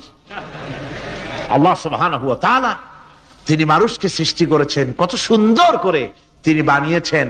একবার লক্ষ্য করে দেখো, শুকরিয়া আসবে আল্লাহর দরবারে, মাথা নত হয়ে আসবে। কি সুন্দর করে আল্লাহ পাক বানিয়েছেন। মানুষের শরীরে কিডনি লাগবে 2টি, কিডনি লাগবে 1টা। কিডনি কি? কিডনি হচ্ছে আপনার পেশাবকে ছেঁকে বের করে দেয়, একটা দারুণ জিনিস আপনার শরীরের জন্য। কিডনি যদি ইনঅ্যাক্টিভ হয়ে যায়, হাত পায়ে পানি এসে হাত পা ফুলে আপনি মৃত্যুর দিকে এগোতে থাকবেন। এই কিডনি, এই ছাকনি মাত্র 1টা হলে চলে, কিন্তু আল্লাহ পাক ছাকনি, এই কিডনি দিয়েছেন 2টো। কটা দিলেন? 2টো। একটা যদি কখনো ডিসঅর্ডার হয়ে যায়, আর একটা দিয়ে যেন আমার বান্দা কাজ চালায় নিতে পারে। সুবহানাল্লাহ বিহামদিহি, সুবহানাল্লাহ। চোখ তো একটা হলেও হয়, কিন্তু আল্লাহ চোখ দিলেন 2টো। কটা দিয়েছেন? 2টো চোখ দিয়েছেন, 2টো কান দিয়েছেন। আমি অবাক হয়ে গিয়েছি যখন আমার ছেলের চিকিৎসা চলতেছিল সিঙ্গাপুর মাউন্ট এলিজাবেথ হসপিটালে। 7টা অপারেশন হয়েছে। আমার ছেলে কারিবুল মত, একেবারে মৃত্যুর দুয়ারে চলে গিয়েছিল। 7টি অপারেশন, 40 ব্যাগ রক্ত লেগেছে। 2.5 ফিট তার ইন্টেস্টাইন কেটে ফেলেছে, 2.5 ফিট খাদ্যনালী কেটে ফেলে দিয়েছে। আমি ডাক্তারকে জিজ্ঞেস করলাম, সার্জনকে, 2.5 ফিট তার খাদ্যনালী তুমি কেটে ফেললে, তা আমার এই ছেলে খেয়ে হজম করবে কি করে? তার খাওয়াটাও প্রবলেম হবে না? ডাক্তার আমাকে যা বলল, শোনা মাত্র আমার চোখে পানি এসে গেল। ডাক্তার বলল, তুমি জানো না, আমি তো মাত্র 2.5 ফিট কেটেছি, তোমার স্রষ্টা এই পৃথিবীর স্রষ্টা মানুষ যিনি সৃষ্টি করেছেন, প্রত্যেক মানুষের পেটের ভিতরে এই খাদ্য নালীকে রব্বুল আলামিন 22 ফিট লম্বা করেছেন। 22 ফিট লম্বা আছে এটা। আমি তো মাত্র 2.5 ফিট কেটেছি।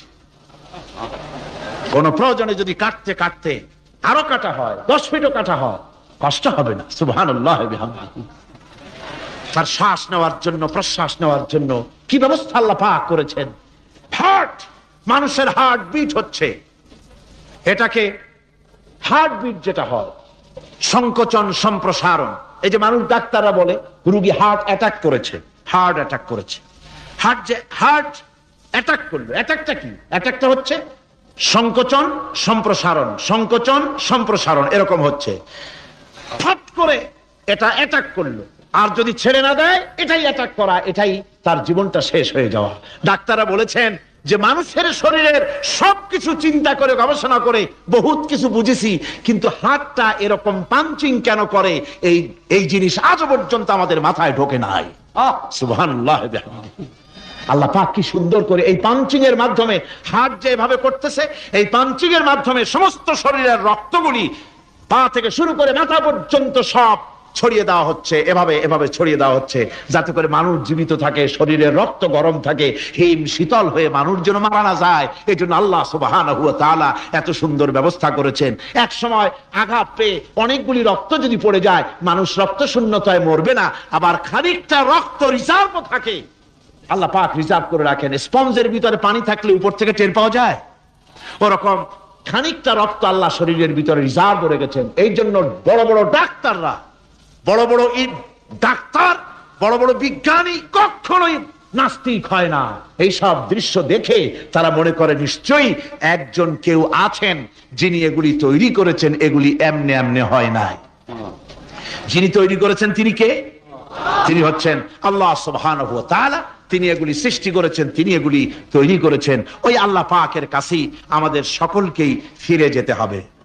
আল্লাহ রাব্বুল আলামিন তিনি বলছেন, আমি মানুষ সৃষ্টি করেছি, খালাকাল ইনসানা আল্লামাহুল বায়ান। মানুষ সৃষ্টি করেছি, শুধু মানুষকে সৃষ্টি করি নাই, আমি আবার তার জোড়াও তৈরি করে দিয়েছি। মানুষ একা একা না, পৃথিবীতে সব জোড়ায় জোড়ায় তৈরি করেছি। উদ্ভিদের মধ্যে জোড়া তৈরি করেছি, প্রাণী জগতের মধ্যে জোড়া তৈরি করেছি। এই দুনিয়ার ভিতরে যা কিছু আছে, উদ্ভিদ হোক আর মানুষ হোক, প্রাণী জগৎ হোক, সবগুলিকে আমি আল্লাহ জোড়া বানাইছি, জোড়ায় জোড়ায় নর এবং নারী সবগুলির মধ্যে করে দিয়েছি। ওয়া মিন আয়াতিহি আম খালাকা লাকুম মিন আনফুসিকুম আজওয়াজান লিতাসকুনু ইলাইহা ওয়া জাআলা বাইনাকুম মাওয়াদ্দাতান ওয়া রাহমা। আল্লাহ রাব্বুল আলামিন বলেন, আমার অগণিত নিদর্শনের ভিতরে এটাও একটি নিদর্শন যে আমি তোমাদের থেকে তোমাদের জোড়া তৈরি করেছি, তোমাদের স্ত্রীদেরকে তৈরি করেছি, যাতে করে তোমরা তাদের কাছে শান্তি পাও। আর তোমাদের মধ্যে ভালোবাসা সৃষ্টি করেছি, মহব্বত সৃষ্টি করে দিয়েছি। আর পরিণত বয়সে এই মহব্বতকে আমি আল্লাহ করুণার সহৃদয়তায় পরিণত করে দেই। তোমার থেকে তোমার জোড়া নারী সৃষ্টি করেছি, স্ত্রী। সেই স্ত্রীর কাছে তুমি তোমার স্বস্তি শান্তি ফিরে পাবে। আর যখন বৃদ্ধ হয়ে যাবে, তখন এই ভালোবাসাটা আমি করুণা আর মহব্বতের মধ্যে পয়দা করে দেই। এর দ্বারা এই ভালোবাসা এবং মহব্বতের মাধ্যমে সন্তান সন্ততি পৃথিবীতে আসে, নাতি আসে, পৌত্র আসে, পৌত্রী আসে, এভাবে করে আত্মীয় স্বজন পরিবেষ্টিত অবস্থায় দুনিয়ায় মানব বংশ আমি এভাবে করে বৃদ্ধি করি। আর এরপরে মানব সৃষ্টি করে মানুষকে এক পরিবেশ সৃষ্টি করে দিয়ে তাকে কথা বলারও আমি ভাষা শিখিয়েছি। আল্লামাহুল বায়ান। মানুষকে আমি কি শিক্ষা দিয়েছি? কথা বলতে আমি শিক্ষা দিয়েছি। কথা বলার কারণেই মানুষ মানুষ, আর কথা বলতে পারে না বলে মানুষের সাথে পশুর সাথে এই বিরাট পার্থক্য। পশু কথা বলতে পারে না, মানুষ কথা বলতে পারে। কথা বলা হচ্ছে মানুষের একটা বিশেষ বৈশিষ্ট্য। আরে বায়ান শব্দের অর্থ শুধু কথা নয়, বায়ান শব্দের অর্থ হচ্ছে চেতনা, বুদ্ধি, অনুভূতি, প্রজ্ঞা, মেধা, চিন্তা, বিবেচনা, ইচ্ছা শক্তি, প্রতিরোধ শক্তি, এ সবগুলি বয়ানের ভিতরে সীমাবদ্ধ। যে আমি বয়ান শিক্ষা দিয়েছি, তার মানে এতগুলি জিনিস আমি তোমার মধ্যে আমি সৃষ্টি করে দিয়েছি মানুষের মধ্যে। এরপরে এ বয়ান একটি শিক্ষা। শিক্ষা বলতে বুঝায়, এই শিক্ষাটা আল্লাহ সবাইকে দিয়েছেন। মাছ সাঁতার কাটতে পারবে, পাখি আকাশে উঠতে পারবে, পাখিকে আল্লাহ ওড়ার ক্ষমতা দিয়েছেন। মুরগির বাচ্চা ডিমের থেকে বের করে পানির মধ্যে ছেড়ে দিবেন, ও সাঁতার কাটতে পারবে না। আপনি আমারে কোন মুরগির ডিমের ভিতরে মুরগির বাচ্চা, হাঁসের ডিমের ভিতরে হাঁসের বাচ্চা, সে কি করে বোঝে ডিমের কোন অংশ পাতলা, সেই অংশটা সে অপারেশন শুরু করে দেয়। সে কিন্তু সব জায়গায় ঠোকায় না। ওই ডিমের পর্দার ভিতরে একটা অংশ আছে পাতলা, সামান্য পাতলা, সেই পাতলা অংশ সে ঠুক করে একটুখানি অপারেশন করে, পর্দাটা ফেটে যায়, সেখান থেকে সে বেরিয়ে আসে। কে শিখালো যে এই জায়গায় ঠুক করে আওয়াজ কর, বেরোতে পারবি? কে শিখালো? আল্লাহ পাক শিক্ষা দিয়েছেন। এটা বয়ানের অন্তর্গত। মানুষকে দিয়েছেন বয়ান, ওকে দিয়েছেন শিক্ষা। হাঁসের বাচ্চা পানির ভিতরে ছেড়ে দিলে ওকে সাঁতার কাটতে হবে, কে শিখালো? আল্লাহ পাক। বাতাসে পাখিরা উড়ে বেড়ায় ডানা মেলে। আওয়ালাম ইয়ারাউ ইলা তায়রি সাফাতিন ওয়া ইয়াকবিদনা মা ইউমসিকুহুন্না ইল্লার রহমান। দেখে নাকি তারা পাখিটি কেমন? মেলি দুটি লঘু ডানা, উড়িয়া বেড়ায় শূন্যের পরে নাহি তার কোনো মানা। আবার সে ডানা গুটাইয়া চলে কিন্তু পড়ে না তবু, বলকে বাতারে শূন্যে রাখিছে ভিন্ন সে এক প্রভু। প্লেনের মতো, এরোপ্লেনের মতো দেখছেন না পাখিগুলি এরকম এরকম করে ওড়ে। আবার কখনো উঠতে গিয়ে আর ডানা দোলায় না, দুটো ডানা শরীরের সাথে মিশাইয়া একেবারে রকেটের মতো উড়ে চলে যায়, কিন্তু পড়ে যায় না। কে তাকে শূন্যের উপরে রেখেছে? জোরে কন, কে রেখেছে? এই ট্রেনিং আল্লাহ পাক তাকে দিয়েছেন। আল্লাহ পাক তাকে এই শিক্ষা দিয়েছেন। এই শিক্ষা, পানিতে সাঁতার কাটবে মাছ, বায়ুতে ভেসে বেড়াবে পাখি, তারপরে মানুষের চোখের পলক পড়বে, পাকস্থলী হজম করবে, এসব শিক্ষা আল্লাহই দিয়েছেন। প্রত্যেকটা জিনিসকে সৃষ্টি করেছেন, আর তার কাজটাও কিভাবে হবে তাও আল্লাহ পাক শিখিয়ে দিয়েছেন। এই জন্য শুধুমাত্র এই শিক্ষাটুকুনি নয়, মূল শিক্ষা হচ্ছে আল্লামাহুল বায়ান। এর আসল অর্থ হলো মানুষের জ্ঞানের পূর্ণতার জন্য আল্লাহ পাক বায়ান দিয়েছেন। সে বায়ান হচ্ছে কোরআনে কারীম। সে বায়ান কি? কোরআন। এই কোরআন হচ্ছে মানুষের জ্ঞানের পূর্ণতা। কোরআন দিয়েই মানুষের জ্ঞান পরিপূর্ণ হয়। ওমা উতীতুম মিনাল ইলমি ইল্লা কালিলা। তোমাদেরকে খুব সামান্যতম জ্ঞান দেওয়া হয়েছে। আসল জ্ঞানের মালিক কে? আল্লাহ সুবহানাহু ওয়া তাআলা। আল্লাহ রাব্বুল আলামিন বলেন, আশ-শামসু ওয়াল কমারু বিহুসবান ওয়ান নাজমু ওয়াশ-শাজারু ইয়াসজুদান। সূর্য এবং চন্দ্র একটা বিরাট একটা হিসাবের অনুসরণে বাধ্য। সূর্য আর চন্দ্র একটা হিসাবের অনুসরণে বাধ্য, এর ব্যতিক্রম হওয়ার কোনো উপায় নাই। সূর্য এবং চন্দ্র তার আপন আপন কক্ষপথে ঘুরবে, ইচ্ছে মাফিক সূর্য চন্দ্র ঘুরতে পারবে না। 12টার সময় সূর্য এসে বলতে পারবে না, বেটা রাত শোন, আমি এখন উদিত হব। পারবে? পারবে না। দিনের দুপুরের সময় রাত এসে মাথা চাড়া দিয়ে জাগাতে পারবে না, দিন সরে যা, আমি এখন সবটাকে রাত বানায় দেব। পারবে না। চন্দ্র এবং সূর্য একটা নির্ধারিত একটা হিসাবের অনুসরণে তারা রয়েছে, আর এই হিসাবের নিয়ম, কঠোর হিসাবের নিয়মতান্ত্রিকতার ভেতরে থাকার কারণেই মানুষের জন্য চন্দ্র, মাস, বছর ইত্যাদি গণনা মানুষের জন্য আল্লাহ সহজ করে দিয়েছেন। আল্লাহ পাকের নবীর কাছে জিজ্ঞাসা করা হচ্ছে, ওয়ায়াসআলুনাকা আনিল আহিল্লাম। ও নবী, আপনাকে প্রশ্ন করা হয় চাঁদ সম্পর্কে। কাফেররা প্রশ্ন করেছে, চাঁদের ক্রমবর্ধমান ক্রমহ্রাস কেন? চাঁদ বাড়ে কেন, কমে কেন? আপনারে জিজ্ঞাসা করা হয়, আপনি জবাবে বলুন, কুল হিয়া মাওয়াকিতু লিন্নাস।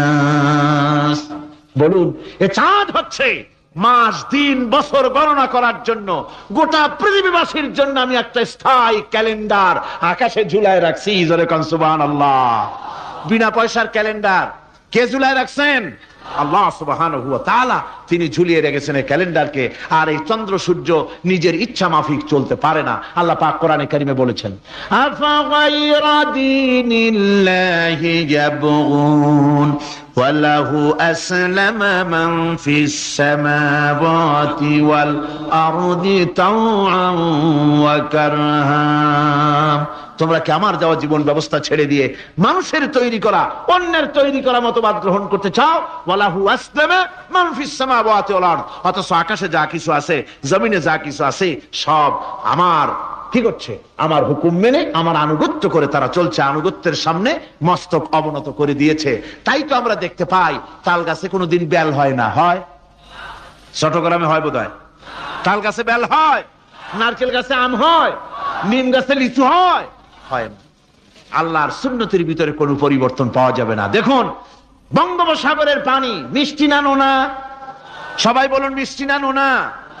বঙ্গোপসাগরের নোনা পানি জোয়ারের টানে এই বঙ্গোপসাগরের নোনা পানিগুলি পদ্মা মেঘনা যমুনার ভিতরে প্রবেশ করে মিষ্টি পানির ভিতরে, আবার ভাটির টানে পদ্মা মেঘনা যমুনার পানিগুলি, মিষ্টি পানিগুলি নোনা পানির মধ্যে গিয়া ঢোকে। মাঝখানে কোনো পার্টিশন নাই। নোনা পানি মিষ্টি পানির এলাকাকে নোনা বানাতে পারে না, আবার মিষ্টি পানিগুলি গিয়া নোনা পানিগুলিরে মিষ্টি বানাইতে পারে না। কার হুকুম পালন করে? কার হুকুম? والنجم والشجر يسجدان والسماء رفعها ووضع الميزان। তারকা বৃক্ষরাজি সব সেজদায় রত। তারাই সেজদা দেয় কারে? কারে সেজদা দেয়? চাঁদ সেজদা করে কাকে? সূর্য করে কাকে? গাছপালা করে কারে? আল্লাহ পাককে সেজদা করে সবাই। সমস্ত সৃষ্টি জগতের কাজ হলো তিনটা। সৃষ্টি জগতের কাজ কয়টা? তিনটি কাজ।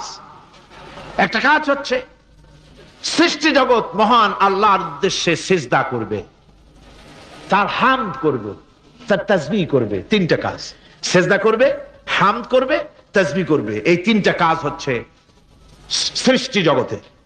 গোটা পৃথিবীর সবকিছু আল্লাহ পাককে সিজদা করছে।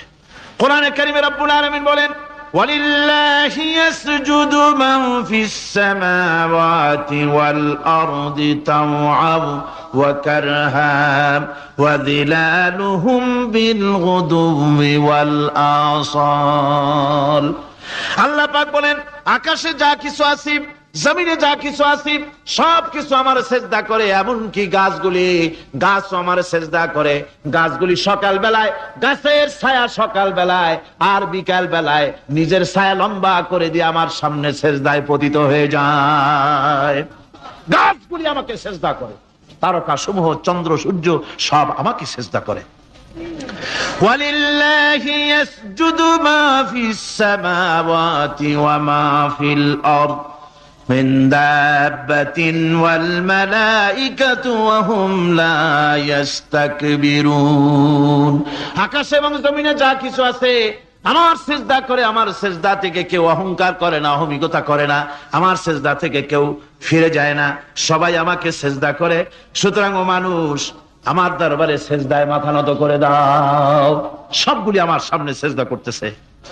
আলাম তারা আন্নাল্লাহা ইয়াসজুদু লাহু মান ফিস সামাওয়াতি ওয়া মান ফিল আরদ ওয়াশ-শামসু ওয়াল কামারু ওয়ান নুজুমু ওয়াল জিবালু ওয়াশ-শাজারু ওয়াদ-দাওয়াবু ওয়া কাসীরুম মিনান নাস। আল্লাহ পাক বলছেন, আকাশ এবং জমিনে যা আছে সব আমাকে সেজদা করছে। চাঁদে, সূর্যতে, গাছপালায়, পাহাড় পর্বতে, সবকিছু, সমস্ত প্রাণী জগৎ পর্যন্ত, চতুষ্পদ জন্তুগুলি পর্যন্ত আমি আল্লাহকে সেজদা করে। সুবহানাল্লাহ। আমার বন্ধুগণ, এরপরে সর্বশেষ আমি শেষ করে এনেছি আর মাত্র দুটি আয়াত আপনাদের সামনে বলে আমরা যাব আকর্ষণীয় মুনাজাতের দিকে ইনশাআল্লাহ। সবাই বলেন ইনশাআল্লাহ। আল্লাহ রাব্বুল আলামিন এবার বলেন, وَالْأَرْضَ وَضَعَهَا لِلْأَنَامِ فِيهَا فَاكِهَةٌ وَالنَّخْلُ ذَاتُ الْأَكْمَامِ। আল্লাহ পাক বলছেন, পৃথিবীকে তিনি সমস্ত সৃষ্টির জন্য এই পৃথিবী বানিয়েছেন। আনাম আনাম শব্দের অর্থ হচ্ছে জীব, জানদার। যত জানদার আছে সমস্ত জানদারদের জন্য আল্লাহ পাক এই পৃথিবীকে বানিয়েছেন। অর্থাৎ যাদের প্রাণ আছে, প্রাণী সময়ের জন্য আল্লাহ যা সৃষ্টি করেছেন সেটা হলো এই পৃথিবী। এই পৃথিবী ছাড়া অন্য কোথাও কোন প্রাণী বসবাসের উপযোগী করে আল্লাহ তৈরি করেন নাই। এই পৃথিবীটা কি আল্লাহ পাক প্রাণীদেরকে বসবাসের উপযোগী করে তৈরি করেছেন। তারপরে বলছেন পৃথিবী তো তৈরি করলাম, এরপরে আমি তাদের সমস্ত খাবার দাবারের ব্যবস্থাও করেছি। খেজুরগুলিকে আমি প্যাকেট করে তোমাদের সামনে দিয়েছি, আচ্ছাদন দিয়ে দিয়েছি। খেজুরের কথা এখানে বলা হয়েছে, শুধু খেজুর নয়, খেজুর, আঙ্গুর, বেদানা, আপেল, যত খাবার আমাদের সামনে আল্লাহ দিয়েছেন সমস্ত খাবারগুলি প্যাকেট করা। জোরে বলেন কি করা? প্যাকেট করা। কি মহব্বত করে আল্লাহ দিয়েছেন। কলা বলেন, তাল বলেন, বেল বলেন, সব খাবারগুলিকে আল্লাহ পাক প্যাকেট করে মানুষের সামনে হাজির করেছেন। কারণ ওয়ালাকাদ কাররামনা বানি আদমা, যেহেতু আদম সন্তানকে আমি সম্মানিত করেছি, তাই আদম সন্তানের সামনে, ভদ্র সম্মানিত মেহমানের সামনে যত খাবার দিলাম সব খাবারগুলিকে আমি গুছিয়ে সুন্দর করে সাজিয়ে আমি কভার করে তোমার সামনে পেশ করেছি। ওয়াল হাব্বুজুল আসফি ওয়ার রাইহান, এরপরে দানা দিয়েছি, ভুসি দিয়েছি। দানা হচ্ছে মানুষের খাবার, ভুসি হচ্ছে পশুর খাবার। এই মানুষের খাবার, পশুর খাবার সবকিছু আমি পরিবেশন করেছি। এরপর আল্লাহ বলছেন ফাবিআইয়ি আলা'i রাব্বিকুমা তুকাযযিবান। পড়েন ফাবিআইয়ি আলা'i রাব্বিকুমা তুকাযযিবান। আল্লাহ পাক বলছেন কোন নিয়ামতকে, তোমার প্রভুর কোন নিয়ামতকে অস্বীকার করতে পারো? আল্লাহর কোন নিয়ামতকে অস্বীকার করতে পারবে না। এভাবে হাজারো নিয়ামত দিয়ে আমি তোমাদেরকে সমৃদ্ধ করেছি। সূরা আর রহমান একেবারে শেষ পর্যন্ত আল্লাহর এই সমস্ত নিয়ামত দিয়ে ভরা, নিয়ামতের কথা দিয়ে, রহমতের কথা দিয়ে ভরা। জোরে কোন সুবহানাল্লাহি বিহামদিহি। এই কোরআন, যে কোরআন আল্লাহ আমাদের শিক্ষা দিলেন, এই কোরআন অনুযায়ী দয়া করে যে কোরআন দিলেন, যাতে অর্থনীতি আছে, সমাজনীতি আছে, রাজনীতি আছে, যাতে মানুষের পারিবারিক জীবন আছে, সবকিছু যে কোরআনে আছে। এই কোরআন দিয়ে রাসূলুল্লাহ একটা সমাজ তৈরি করেছিলেন যেখানে চুরি ছিল না, ডাকাতি ছিল না, জেনা ব্যভিচার ছিল না। ওরকম একটি সমাজ বাংলাদেশে প্রতিষ্ঠিত হোক, এটা কি আপনারা চান? কারা কারা চান? দেখতে চাই।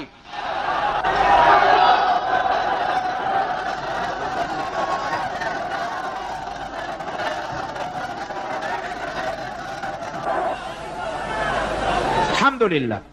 সবাই কোন আলহামদুলিল্লাহ। আদব রক্ষা করুন, আদব রক্ষা করুন। তাড়াতাড়ি বসে, তাড়াতাড়ি। আলহামদুলিল্লাহ। আমি বুঝছি ওই এক বুড়ি আছাড় খেয়ে পড়ে গেছিল, বলল যে পড়লাম যখন তিনি একটু পান খায়নি, মানে স্লোগানের সুযোগ যখন পাইলাম একটু দাঁড়ায় কোমরটা সোজা করে নি। মন্দ না, ভালোই করেছে। তবে এখন মোনাজাত হতে যাচ্ছে। কি হতে যাচ্ছে? 5 দিনের তাফসীরুল কোরআন মাহফিলের মোনাজাত। খবরদার, মাহরুম হবেন না কেউ। আশাটাই ব্যর্থ হয়ে যাবে। আদ-দুআউ মাখুল ইবাদা, ইবাদতের মগজ কি? জোরে কোন কি? এরপর আর কাউকে হাঁটতে দিবেন না। সব যার যার জায়গায় বসে পড়ুন, যার যার জায়গায় বসে পড়ুন। মুনাজাতে শরীক হওয়ার জন্য প্রস্তুতি গ্রহণ করুন। আল্লাহ সুবহানাহু ওয়া তাআলা তিনি আমাদের জন্য কোরআন দান করেছেন। এই কোরআনই সমাজ গঠনের জন্য আমাদেরকে ঐক্যবদ্ধ হতে হবে। কোরআনের সমাজ গঠন করতে চান? রাসূল করিম সাল্লাল্লাহু আলাইহি সাল্লাম এই কোরআন দিয়ে সমাজ গঠন করেছিলেন। সেই সমাজে চুরি ছিল না, ডাকাতি ছিল না, জেনা ছিল না, ব্যভিচার ছিল না। সেই সমাজ প্রতিষ্ঠা করতে গিয়ে রাসূলুল্লাহকে রক্ত দিতে হয়েছিল, জীবন দিতে হয়েছিল সাহাবায়ে কেরামদেরকে। আমাদেরকেও প্রয়োজন হলে রক্ত দিতে হবে। পারবেন? পারবেন? আজকে সারা পৃথিবী জুড়ে মুসলমানদের বিরুদ্ধে চূড়ান্ত আযাব এসেছে, চূড়ান্ত গজব এসেছে, চূড়ান্ত মার এসেছে। এই মারের মধ্য থেকে আমাদেরকে বাঁচতে হবে, আমাদেরকে প্রস্তুতি নিতে হবে, আগামী দিনের জন্য, আল্লাহর দ্বীন প্রতিষ্ঠার জন্য দৃঢ় সংকল্প বদ্ধ আমাদের হতে হবে। যেসব নারী, বৃদ্ধ, বৃদ্ধা, শিশু চিৎকার মেরে আমার কাছে বলতেছে, রব্বুল আলামিন মেহেরবানি করে এই জালিম জনপদ থেকে আমাদের বাঁচাও, তোমার পক্ষ থেকে আমাদের জন্য সাহায্যকারী পাঠাও। এই বলে যখন বসনিয়ার মুসলমানেরা কান্দে, যাদের টাকা আছে, পয়সা আছে, ওদের সাহায্য করতে যারা এগিয়ে এলো না, কিয়ামতের দিন আল্লাহর দরবারে অবশ্যই আসামি হওয়া লাগবে, কোনো সন্দেহ নাই। আজ আরাকান আমাদের বাড়ির কাছে, বার্মা, সেখান থেকে আমার কাছে লেখা হয়েছে, তারা লিখছে সামরিক জান্তার সম্মিলিত সামরিক বাহিনী নতুন ভাবে চরম নির্যাতন শুরু করেছে। এবারের নির্যাতনের প্রধান টার্গেট হচ্ছে আলেম সমাজ। এ বাহিনী দীর্ঘদিন ধরে মুসলিম নারীদের জন্য শরীয়তের দৃষ্টিতে পর্দা আবশ্যক নয় মর্মে আলেমদের কাছ থেকে ফতোয়া আদায়ের জন্য চেষ্টা করে, ব্যর্থ হয়ে বর্তমানে আলেমদেরকে পাইকারি হারে গ্রেফতার করে ব্যারাকে নিয়ে গিয়ে অমানুষিক নির্যাতন চালাচ্ছে, আলেমদের পুড়িয়ে দাড়ি মুন্ডিয়ে দিচ্ছে। আরাকানের গ্রান্ড মুফতি মাওলানা নুরুল হক সাহেবকে অনেক নির্যাতনের পর উপরোক্ত ফতোয়া আদায় করতে না পেরে নির্মম ভাবে তাকে হত্যা করেছে। প্রতি মুসলিম পাড়া থেকে 20-30 জন করে মুসলিম যুবতী সামরিক বাহিনীর ব্যারাকে সরবরাহ করার জন্য নির্দেশ দেওয়া হয়েছে। অনেক যুবতীদের ইতিমধ্যে ব্যারাকে নিয়ে গিয়ে সামরিক নির্যাতন চালিয়ে তাদেরকে হত্যা করা হয়েছে। আরাকান থেকে এই চিঠি আমাদের কাছে এসেছে। কাশ্মীরের উপরে ভারত যে অত্যাচার করতেছে, কাশ্মীরের ব্যাপারে আমরা আগের থেকে আমাদের মত ব্যক্ত করে এসেছি। আমরা কাশ্মীরি জনগণের সপক্ষে। কাশ্মীরি মুসলমানেরা বছরের পর বছর ধরে আত্মনিয়ন্ত্রণাধিকারের প্রশ্নে তারা এক পায়ে দাঁড়িয়ে আছে। তাদেরকে রেফারেন্ডাম দেওয়া হোক, কাশ্মীরিরাই তাদের ভাগ্য নিজেরাই নিয়ন্ত্রিত করুক, এটাই ছিল জাতিসংঘের কথা, এটাই ছিল বিশ্ব বিবেকের কথা। কিন্তু ভারতের জালিম সরকার, মুশরিক সরকার, কাফের সরকার ভারত কাশ্মীরের মুসলমানদেরকে নির্বিবাদে হত্যা করছে। আমি আশ্চর্য হয়ে যাই যখন দেখি বাংলাদেশের কোন কোন পত্রিকায় কাশ্মীরি জনগণকে লেখে বিচ্ছিন্নতাবাদী। এরা নির্লজ্জ ভাবে ভারতের পা চেটে নিজেদের জীবিকা নির্বাহ করে।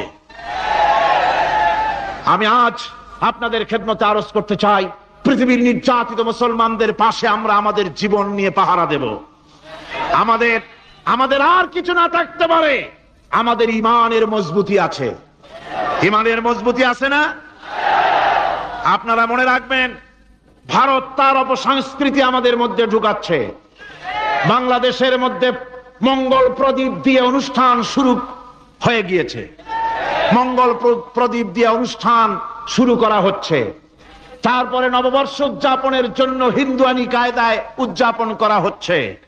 সাব গেমস শুরু করা হলো, কোরআনে কারীম তেলাওয়াত করা হলো না। সেখানে বর এবং বধূ বানানো হয়েছে, তাতে টোপর পরায়া হিন্দুয়ানি কায়দায় করানো হয়েছে। বাংলাদেশের কলেজ ইউনিভার্সিটির সামনে মূর্তি বসানো হতেছে। সুতরাং অপসংস্কৃতি দিয়ে ভারত বাংলাদেশের উপর তার আধিপত্য বিস্তার করতেছে। এ ব্যাপারে মুসলমানদের ঐক্য চাই।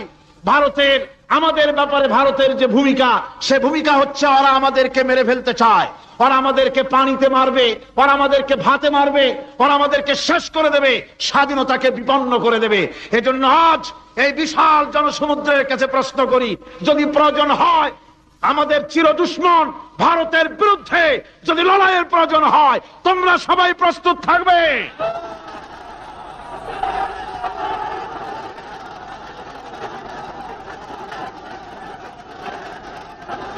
আর একটি কাজ হচ্ছে ঐক্যবদ্ধ হওয়া। কি হওয়া? ঐক্যবদ্ধ হতে হবে আমাদেরকে। ওলামা, মাশায়েখ, পীর বুজুর্গ যারা আছে সকলকে ঐক্যবদ্ধ হতে হবে, কাদা ছড়াছড়ি বন্ধ করে দিতে হবে। কাদা ছড়াছড়ি করে কোনো লাভ নাই, কাদা ছড়াছড়ি বন্ধ করতে হবে। ঐক্যবদ্ধ হয়ে আলেম ওলামা বুজুর্গ সব যদি আমরা এক হয়ে যাই, আমরা দিন প্রতিষ্ঠা করতে পারবো। বাংলাদেশে ওই যে আপনি দেখেন কিছু লোক চিল্লায়, মনে করেন ওদের ওদের পত্রিকা আছে অনেক, দেওয়ালের লেখা আর পত্রিকার লেখা দেখে মনে করবেন না যে ওরা অনেক। পুকুরের মধ্যে বিরাট পুকুর, খুব লাফায় পানি, মনে করেছে যে অনেক মাছ বুঝি, পরে জাল ফেলে দেখে যে শুধুমাত্র 3টে পুঁটি মাছ। সারা শহরে ওদের পত্রিকা বেশি, দেওয়ালে তারা লেখে বেশি, তাই বলে মনে করবেন না যে ভারতপন্থী আর রুশপন্থীতে দেশ ভরে গেছে। না, তাওহীদি জনতার উত্তাল ঢেউ চলছে সারা বাংলাদেশে। আলহামদুলিল্লাহ, আল্লাহ রাব্বুল আলামিন আমাদের এসব কথা মেনে চলার তৌফিক দিন, জোরে বলেন আমিন। আর এসব কাজ করার জন্য আমি যুবকদেরকে ডাকবো। ইসলাম প্রতিষ্ঠার জন্য যুবকরা হলো সবচাইতে বেশি জরুরি। যুবক সবচাইতে বেশি জরুরি কি? জোরে কোন কি? তাকায় দেখেন তো, মাহফিলে মাথা উঁচু করে না, আপনি যেখানে বসে আছেন আপনার ডান দিকে তাকান, বাম দিকে তাকান, কাদেরে দেখেন? কোন? সারা মাহফিলে কাদেরে দেখেন? ও যুবকেরা, কিয়ামতে তোমরাই যাবা বেশি বেহেশতে, তোমরাই যাবে। সুবহানাল্লাহ। বেহেশতে কারা যাবে? যুবকরা যাবে, তোমরা বেহেশতে যাবে। আমি আমার কলেজের ছাত্র, ইউনিভার্সিটির ছাত্র, সমস্ত ছাত্র যুবকদেরকে বলতে চাই, যুবকেরা শুনে নাও, তোমাদের নেতারা ঢাকা থেকে যখন তোমাদের কাছে আসে, যে পার্টি তুমি করো না কেন, তোমাকে টাকা দেয়, অস্ত্র দেয়, নারী দেয়, মদ দেয়, পরের মিটিং ভাঙতে বলে, মিছিল ভাঙতে বলে। তুমি আমাকে বলো, নিজের কাছে নিজে প্রশ্ন করো, তোমার নেতা কি কোনোদিন তোমাকে বলেছে বাবা আল্লাহর দরবারে উঠতে হবে, কিয়ামতে জবাব দিতে হবে, খবরদার 5 ওয়াক্ত নামাজ ঠিক মতো পড়ো, সকালবেলায় কোরআন শরীফ পড়ো, মা বাবার খিদমত করো, আর সত্য কথা বলো, মারামারি কোনোদিন করো না, এমন কথা কোন নেতা তোমাকে কোনোদিন বলেছে নাকি? বলে নাই। তোমার নেতারা তোমাকে লাঠির মতো ব্যবহার করে। আমাদের কথা দেওয়ালে লেখো, আমাদের জন্য এই করো সেই করো, এই সব করে বেড়ায়। আমি যুবকদের বলি, খবরদার আমার যুবক ভাইরা, ফিরে আসো ইসলামের দিকে। তোমাদের রক্তের উপর ইসলাম প্রতিষ্ঠিত হয়েছে, আবার ভবিষ্যতেও তোমাদের রক্ত দিয়েই, তোমাদের শক্তি দিয়েই দিন প্রতিষ্ঠিত হবে। শাহাদাতের মৌতের চাইতে আরামের মৌত আর পৃথিবীতে মোটেও নাই। সুবহানাল্লাহ ওয়া বিহামদিহি। আজকে আপনাদের সামনে 12 জন ছেলে ইসলাম গ্রহণ করবে। আজকে আপনাদের জন্য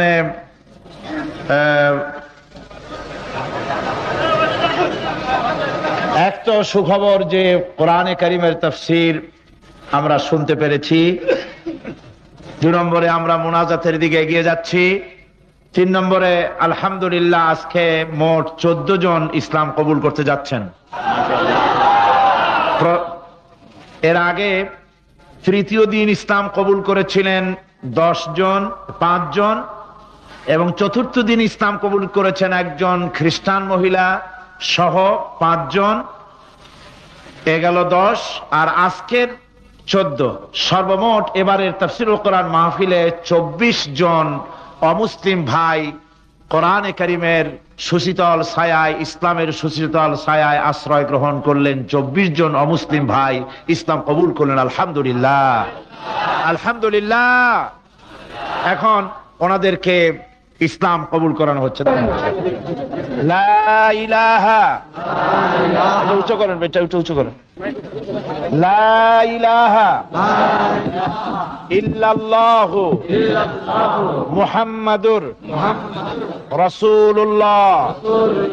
আল্লাহ ছাড়া কোনো ইলাহ নাই, মাবুদ নাই, উপাস্য নাই, মুহাম্মদ সাল্লাল্লাহু আলাইহি ওয়াসাল্লাম আল্লাহর প্রেরিত রাসূল।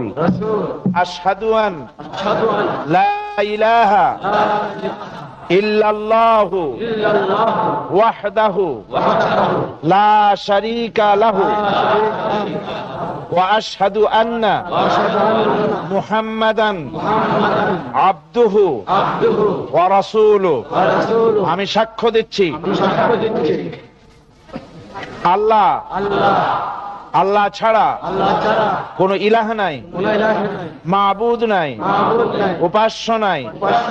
তিনি এক, তিনি একক, নিরঙ্কুশ, তার কোন অংশীদার নাই।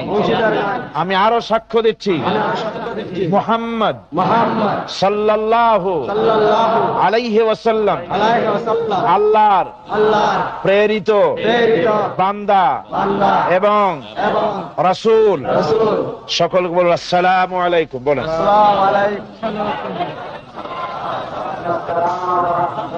আমি এই বিশাল জনসমুদ্রের মধ্যে আজকে যারা ইসলাম কবুল করলেন তারা আমাদের মধ্যে সবচাইতে এখন বেগুনাহ, তাদের আমলনামায় কোনো গুনাহ নাই। কালেমা শরীফ পড়ার সাথে সাথে, কালেমায়ে তাওহীদ এবং শাহাদাত পড়ার সঙ্গে সঙ্গে তাদের পেছনের সমস্ত গুনাহ খাতাকে আল্লাহ রাব্বুল আলামিন মাফ করে দিয়েছেন।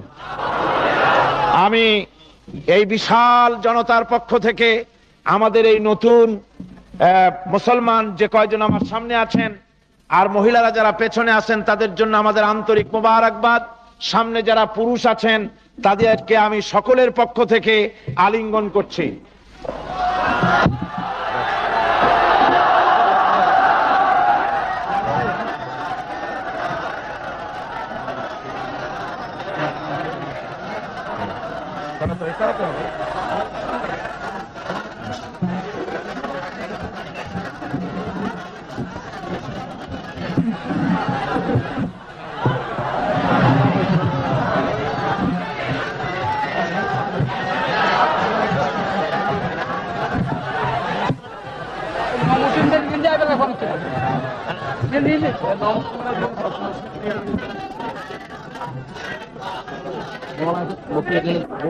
আসসালামু আলাইকুম ওয়া রাহমাতুল্লাহ। আমি কোনো বক্তৃতা দেওয়ার জন্য দাঁড়িয়েছি, আপনাদের কাছে ওজর খাই পেশ করার জন্য দাঁড়িয়েছি। সম্মানিত বন্ধুগণ, আমার সে কথায় যাওয়ার আগে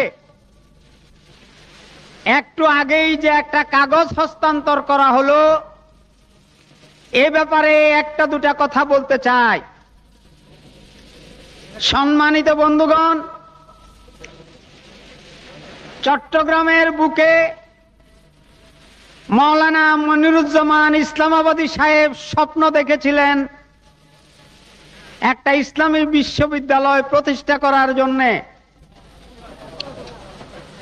আল্লাহ তাকে জান্নাত নসিব করুন। আর এই বুড়ো কালে আমরা স্বপ্ন দেখতেছি একটা ইসলামী বিশ্ববিদ্যালয়ের। আপনারা কি চান চট্টগ্রামে একটা বিশ্ববিদ্যালয় হোক?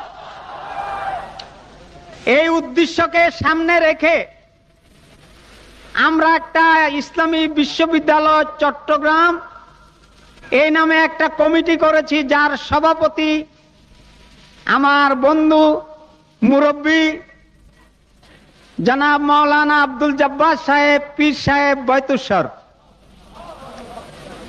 এর সাথে সাথে আমাকে এবং প্রিন্সিপাল রেজাউল করিম সাহেবকে সহ সভাপতি রাখা হয়েছে। এছাড়াও চট্টগ্রামের বিশিষ্ট লোক, একটা কমিটিতে আমার প্রায় 500 জনের মতো লোক আছে, আর একটা কমিটিতে যারা এক্সিকিউটিভে আছে 151 জন সদস্য আছেন। আলহামদুলিল্লাহ, এই বিশ্ববিদ্যালয়ের কথা শুনে আমার মুরব্বী 82 বছর বয়স, 80 বছর পার হয়ে গেছেন, হালিশহর নিবাসী জনাব হাজী সিরাজুল হক সাহেব, যিনি 80 বছরে বুড়ো হলেও এখনো নাম গুরা মিয়া, তিনি 5 একর জমিন, 12.5 কানি জমিন বিনা পয়সায় আমাদেরকে দান করেছেন এবং রেজিস্ট্রি খরচ, কাগজ কেনার টাকাটাও তিনি দিয়েছেন। সবে বলেন আলহামদুলিল্লাহ।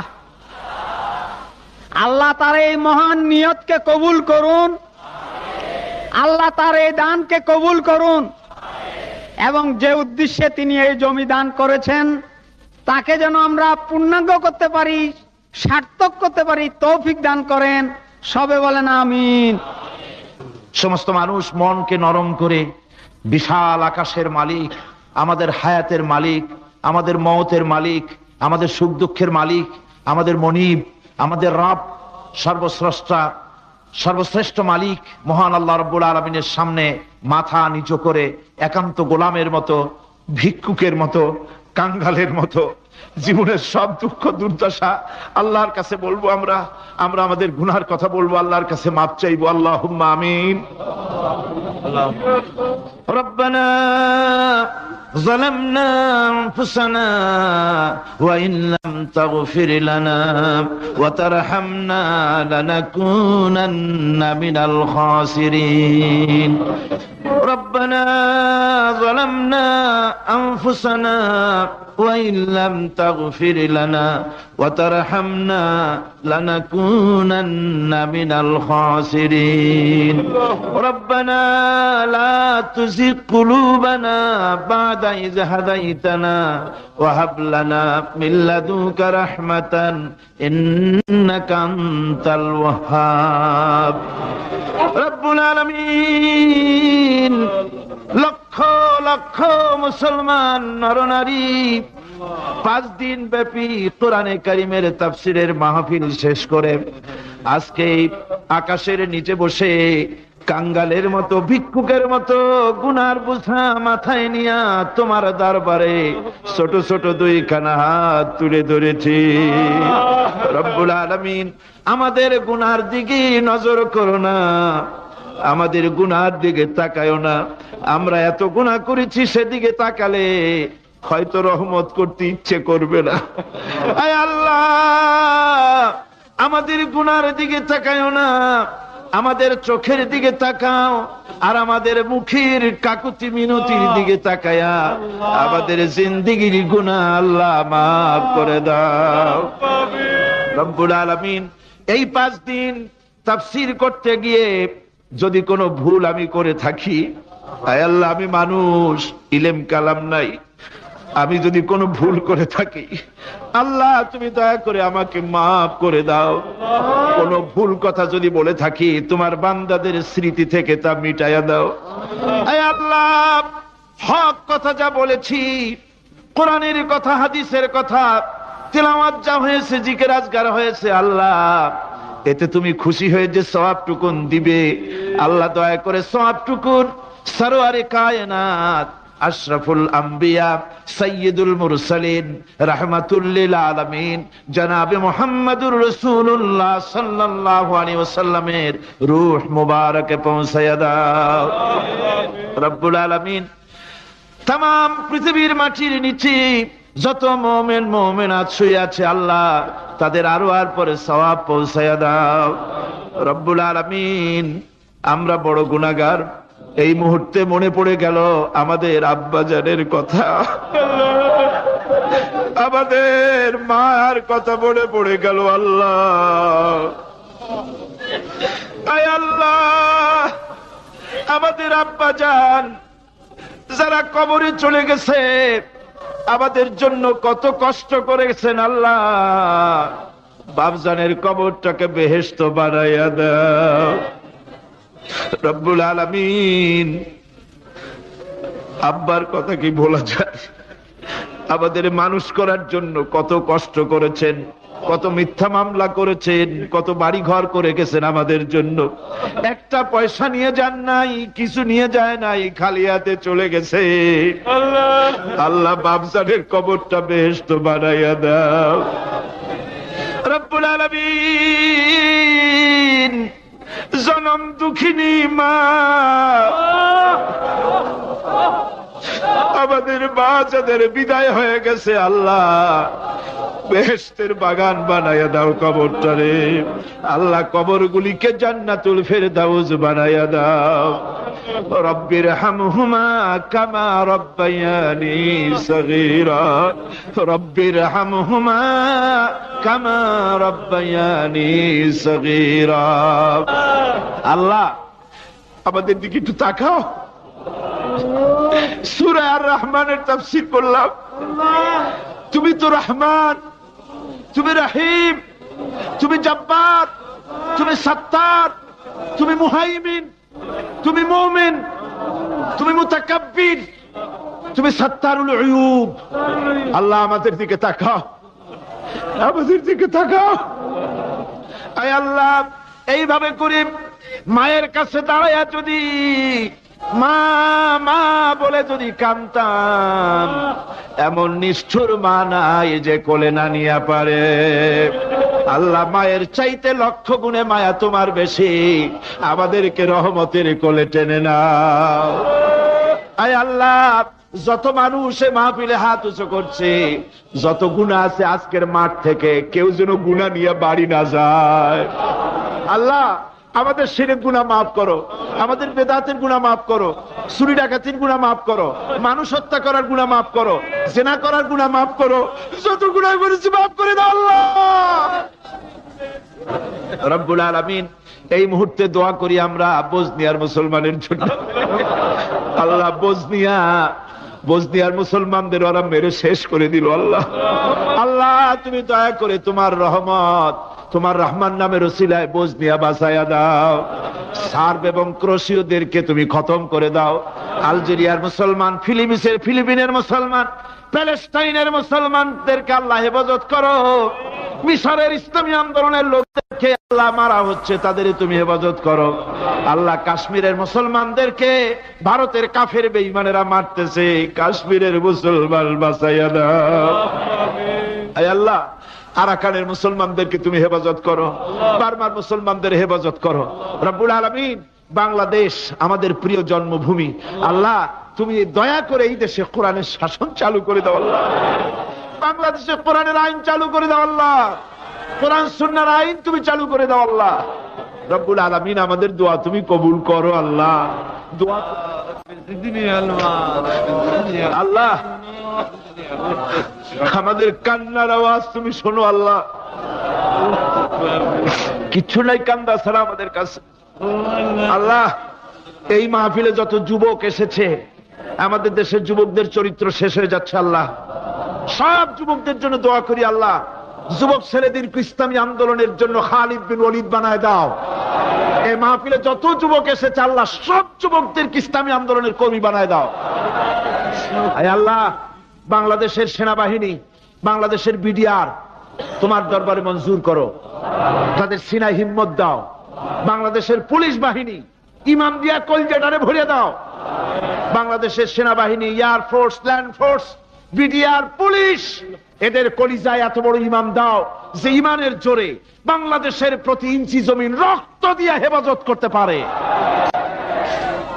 ঘুষ থেকে তাদের বাঁচার তৌফিক দাও আল্লাহ। তোমার কোরআন শরীফের মাহফিল 5টা দিন পর্যন্ত স্বেচ্ছাসেবকরা যা কষ্ট করেছে আল্লাহ, তুমি দেখেছো। ওরা ট্রাফিক পুলিশের দায়িত্ব পালন করেছে, ওরা খায় নাই, রাত দিন কষ্ট করেছে। রৌদ্রে পুড়ে পুড়ে সুন্দর চেহারা অনেকের কালো হয়ে গেছে। আল্লাহ, স্বেচ্ছাসেবক গুলোকে জান্নাতুল ফেরদাউসে কিয়ামতে জায়গা দিও, জাহান্নামের আগুন হারাম করে দিও আল্লাহ। ইয়া আল্লাহ, ইয়া আল্লাহ। আমার ভাইরা, হুজুর সাল্লাল্লাহু আলাইহি ওয়াসাল্লাম আরাফাতের ময়দানে দুহাত উঁচু করে দিয়ে আল্লাহর কাছে চাইছিলেন যাতে তার বগল দেখা গিয়েছিল। হাদিস শরীফে এসেছে, আল্লাহর কাছে দুটো হাত উঁচু করে দিয়ে চান, ইয়া আল্লাহ। আল্লাহ, কান্দেন কান্দেন, আজকে কানবেন না, কবে কানবেন? আজই তো কান্নার দিন। কাঁদেন আল্লাহর কাছে, আল্লাহ ভিক্ষা চাই তোমার কাছে আল্লাহ। আল্লাহ, অনেকের রোগ ব্যাধি আছে, মাফ করে দাও আল্লাহ। আজকের এক মহিলা আমার সঙ্গে টেলিফোনে কাঁদলেন। 20 বছর পর্যন্ত রোগে ভুগতেন। রাহেল আক্তার লাকি তার নাম। 20 বছর পর্যন্ত ভুগতেছে রোগে, কাঁদতেছে, বলছে বিশ্বাস করি কোরআনের মাহফিলে দোয়া কবুল হবে, অপারেশন যেন লাগে না, দোয়া করেন এই মহিলাকে যেন আল্লাহ অপারেশন না লাগায় ভালো করে দেন। হাজী আনোয়ার হোসেন সাহেব, আনোয়ার চৌধুরী সাহেব বহু বছর মাহফিলে থাকতে না আসতে পারছেন না, অসুস্থ, দোয়া করেন আল্লাহ তাকে সুস্থ করে দিন। যত লোক টাকা দেয় আল্লাহ মাহফিলে সকলকে কবুল করো। আল্লাহ এই মাহফিলের জন্য জায়গা দিয়েছেন চট্টগ্রাম কলেজের প্রিন্সিপাল, আজ তিনি দুনিয়ায় নাই, আল্লাহ ভিতরে বেহেশতে জায়গা দাও। ইসলামী বিশ্ববিদ্যালয়ের জন্য যিনি জায়গা দিলেন তাকে তুমি বেহেশতে জায়গা দিও আল্লাহ রব্বুল আলামিন। মাওলানা আবু তাহের সাহেব, আফসার উদ্দিন সাহেব, বদিউল আলম সাহেব এবং আমার অত্যন্ত স্নেহাস্পদ অধ্যাপক মুফিজুর রহমান সাহেব, আল্লাহ সবগুলিকে তুমি কবুল করো আল্লাহ। আল্লাহ তুমি সবাইকে কবুল করো। সকলের নাম তো আমার মনে নাই, আল্লাহ তুমি তো সবাইকে চেনো। ইসলামী আন্দোলনের সমাজ কল্যাণ পরিষদে যারা খেদমত করবে আল্লাহ তুমি সবাইকে কবুল করে নাও আল্লাহ। আমি 1 মিনিট ছেড়ে দিলাম, যার যার মনের কথা মাথা নিচু করে চক্ষু বন্ধ করিয়া একেবারে গোলামের মতো, ভিক্ষুকের মতো হয়ে আল্লাহর কাছে বলেন, যার যার মনের যা চাওয়ার আছে আল্লাহর কাছে চান, কেঁদে কেঁদে চান। আল্লাহ সাইদি সাহেবের হায়াত বাড়িয়ে দাও, আল্লাহ সাইদি সাহেবের হায়াত দারাজ করে দাও, আল্লাহ তাকে সুস্থ করে দাও, আল্লাহ তার কণ্ঠস্বরকে আল্লাহ তুমি হেফাজত করে দাও, আল্লাহ তাকে সমস্ত রোগ থেকে শফা দান করো, আল্লাহ তার হায়াত দারাজ করে দাও, আল্লাহ তার শরীরকে সুস্থ রাখো আল্লাহ রব্বুল আলামিন। রব্বুল আলামিন আয় আল্লাহ তাআলা, তোমার বান্দারা মনে মনে কি চাইলো আমি জানি না, তুমি আলিমুম বিযাতিস সুদূর, তোমার বান্দারা মনে মনে চাইছে সব তুমি জানো আল্লাহ। আল্লাহ যে যা চাইলো জায়েজ তরিকায় সবাইরে দিয়া দাও আল্লাহ। আমার মা বোনেরা, মেয়ে লোক মানুষ, পেটে বাচ্চা, কোলে বাচ্চা, কষ্ট করে মা বোনেরা বহুত দূর দারাজ থেকে এসেছে আল্লাহ। আমার মায়েরা বোনেরা যারা আসছে আল্লাহ কিয়ামতে তাদেরকে খাদিজা এবং আয়েশার কাতারে দাঁড় করায় দিও আল্লাহ। আমার মা বোনদেরকে পর্দায় থাকার তৌফিক দিও আল্লাহ। মা বোনদেরকে তুমি হেফাজত করো। যত রিকশাওয়ালা এসেছে আল্লাহ, এত কষ্ট তারা করে, ওদের ভাগ্য তুমি উন্নতি করে দিও আল্লাহ। রিকশাওয়ালা, ঠেলাওয়ালা, কুলি, মজুর, আল্লাহ সকলের উপরে তোমার রহমত নাজিল করো। কলেজ বিশ্ববিদ্যালয়ের শিক্ষক, ছাত্র, ডিসি, এসপি, জজ, ব্যারিস্টার, ম্যাজিস্ট্রেট, আইনজীবী, বুদ্ধিজীবী, সাহিত্যিক, সাংবাদিক, প্রকৌশলী, চিকিৎসক, কৃষিবিদ, আল্লাহ সকলের উপরে তোমার রহমত নাজিল করো আল্লাহ রব্বুল আলামিন। আমরা এই বিশ্বাস নিয়ে হাত নামাচ্ছি যে আমরা এতক্ষণ যা বলেছি তুমি শুনেছো, আমরা যা বলেছি তুমি কবুল করেছো। আয় আল্লাহ আমাদের মুনাজাত তোমার দরবারে কবুল করে দিও আল্লাহ। সুবহান রাব্বিকা রাব্বিল ইজ্জাতি আম্মা ইয়াসিফুন ওয়া সালামুন আলাল মুরসালিন আলহামদুলিল্লাহি রাব্বিল আলামিন ওয়া জাআল আখিরা কালিমাতিনা ইনদাল মাউত লা ইলাহা ইল্লাল্লাহু মুহাম্মাদুর রাসূল।